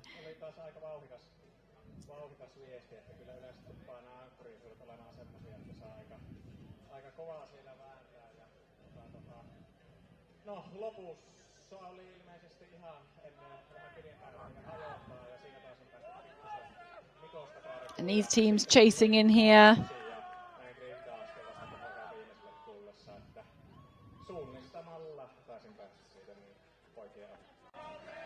Kyllä, tiukassa se näytti myös tuolta GPS välitystä seurattuna. Thomas, you had quite good lead in the second split point. Helsing Synesjat and Calvin Rasti in between 2 seconds of each other. Tell us a little bit about it. 7th and 8th. We missed, Uldis Uptis for Turin and Caveat. Ilari Sudkala for Navi 2. So that takes us 7th and 8th. Next, towards the finish, we've got Tampering Printer, and then there's quite a few together. It was a bit surprising to see two on the control before me. I saw Miko just behind, but of course didn't expect two there, but I did my best. Got quite a few kind of second and third teams on the way in as well. We've got Calvin Rasti 3, we've got Kalista Nusavavoima 3 as well. Yeah, I think it was very solid performance for all of you. No niin, sitten kysyn Mikolta, että me tuossa GPS seurattiin, että sieltä syntyi aina sellaisia parivaljakoita, että kaksikko lähti suoraan ja toinen kaksikko lähti tiekierrolle, niin miten sä sen näet ja miten ne tiekierrot siellä niinku houkutteli? Here's Anton Kuka, second team for Tampering Printer. In towards the finish, quick sprint finish, fast legs, and it will be a 9th place for them. Just under 9 minutes down on the winners.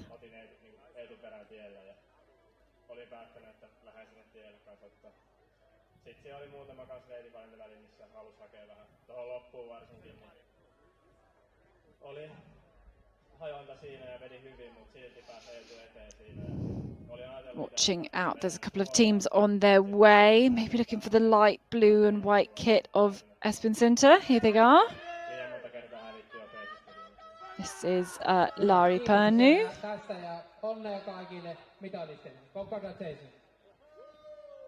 Rounding off the top 10 teams.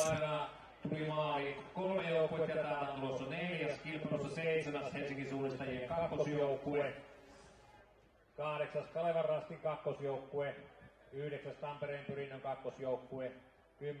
This is Navi Oli Marcus Taivanen in the pink shorts.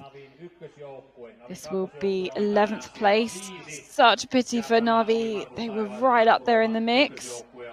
But took the controls in a slightly wrong order, had to go back, so some mistakes for that team. Oli Marcus Taivanen brings it home in 11th place. Turin Metz and Caveat, this is their second team. Rihards Krumins in 2:12. It's actually quite close there. That's with Turin Metz and Caveat. With Navi 3 into 13th place. We've got Calvin Rasti just here into 14th. These 3 guys very, very close. So 3 Calvin Rasti teams in the top 14. And next up, we're looking for another Ikalista Nusavavoima team. It's their third team, and then I think there's going to be a little bit more of a gap before all the next teams. We can look then. That's how it ended up. Those 4 teams were battling it out. It all pretty much came down to that last route choice and the execution of it well. And Eetu Savalainen with, I think, the fastest time on that third leg. It absolutely was. He managed to do it all for Ikalista Nusavavoima right at the very end. Thomas Krivda went for a different route choice. Didn't quite pay off for him after managing to catch up Krutov. And those 4 teams should all hopefully be pretty happy with that. And this is how it leaves the standings then. The win for Viestiliiga Voima puts them joint top of the standings after 5 out of 7 races. Very exciting, just the 2 races still to go. It's neck and neck with these top 2 teams.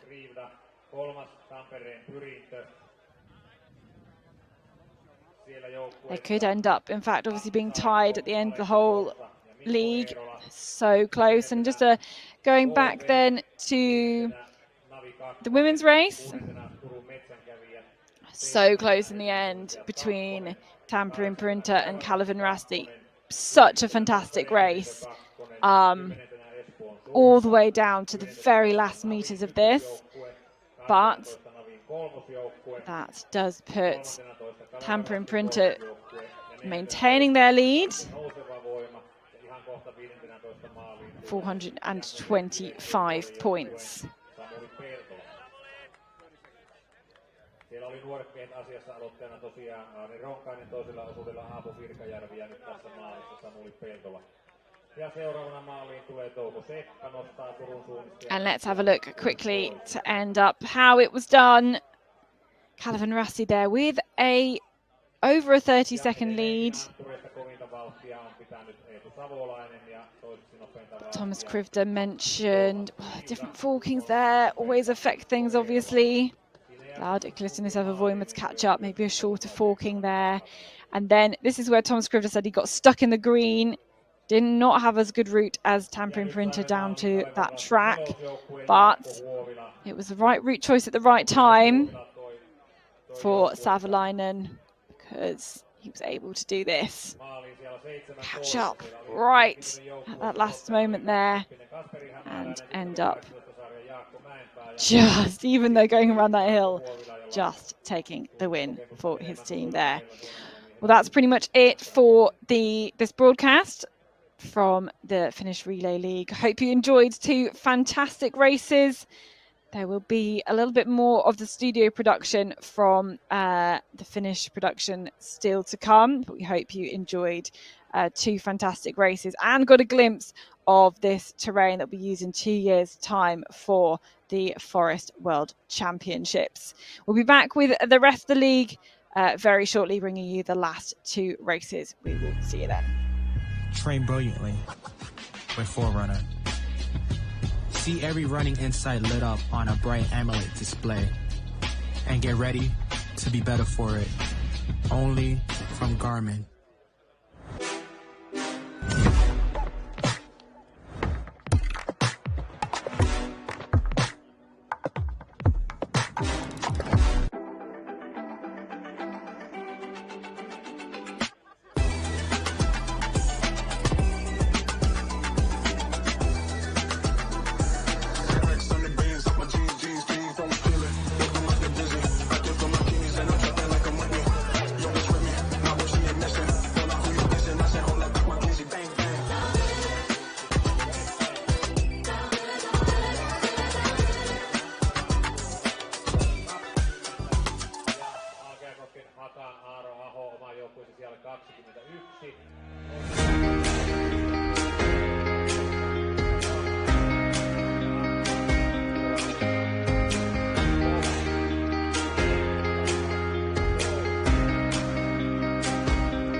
Sinä tekniikan alan ammattilaisena tai opiskelijana tiedät hyvin, että elämässä sattuu ja tapahtuu. Välillä mukavia ja välillä vähän vähemmän mukavia. Onneksi Insinööriliitto on olemassa, jotta sinun ei tarvitse yksin puolustaa etujasi. Liiton jäsenyys on työelämän vakuutus. Se antaa sinulle oikeudellista turvaa ja tukea. Keskity huolettomammin omaan uraasi, verkostoidu ja muista pitää myös hauskaa. Lue lisää ilry.fi.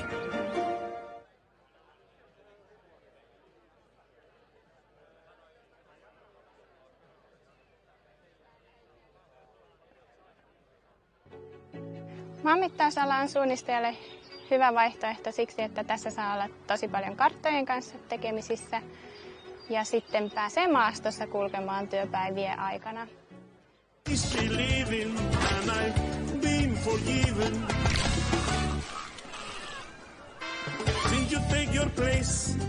Mihin ikinä matkasi viekään, kaikki kyllä järjestyy.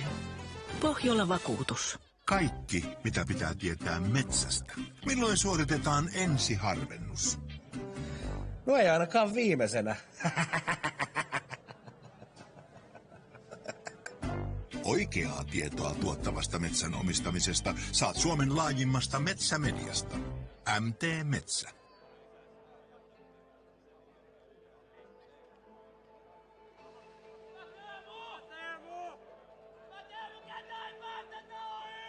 No niin, ja nyt siellä tulee sitten Jani Lakanen on tulossa.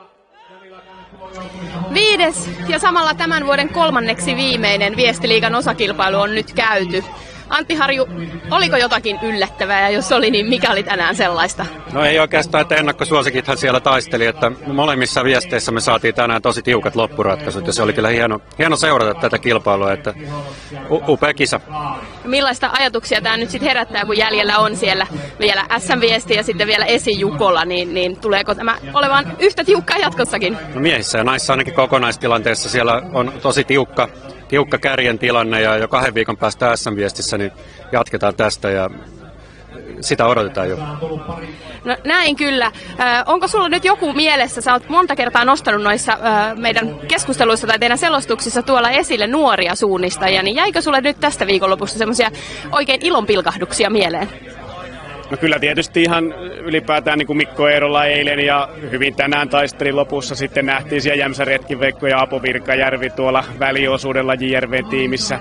Ne on ainakin sellaisia ja niin kuin kokonaisuudessaan just tämä Kuopio koti projekti, kun se tästä viikonlopusta nyt ikään kuin nyrjähti sitten käyntiin ja eteenpäin, niin varmaan semmoista hyvää fiilistä myös nuorille suunnistajille, niin kuin tietysti kokeneillekin. Ja nyt kun tästä jatketaan Viestiliigaa eteenpäin, niin sitten kun siellä odottaa Hälvälän supikot, niin siinäpä pitääkin osata sitten muuttaa niin kuin aivan tämä suunnistustekniikka täältä Savon korvista toisenlaiseksi.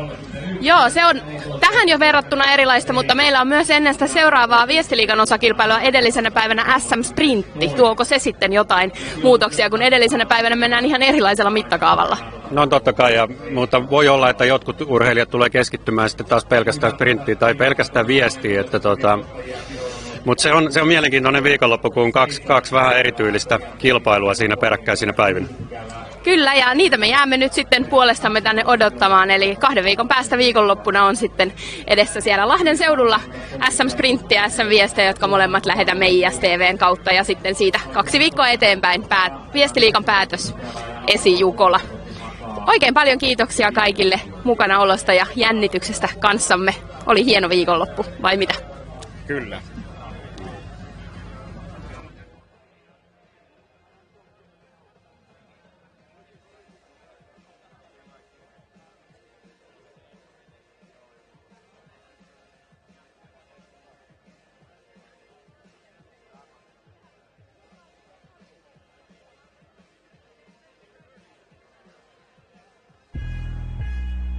Train brilliantly with Forerunner.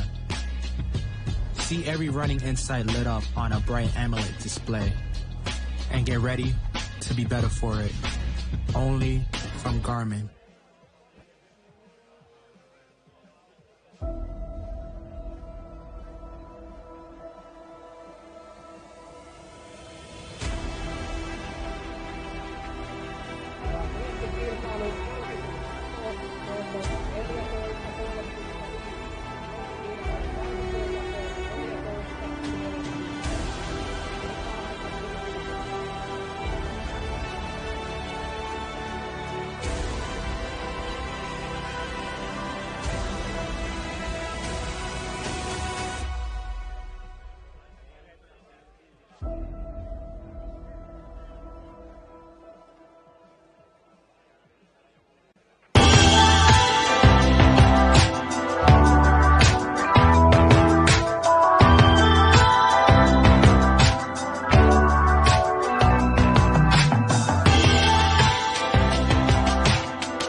This broadcast from IOF TV is brought to you by Commentator and Lumonite.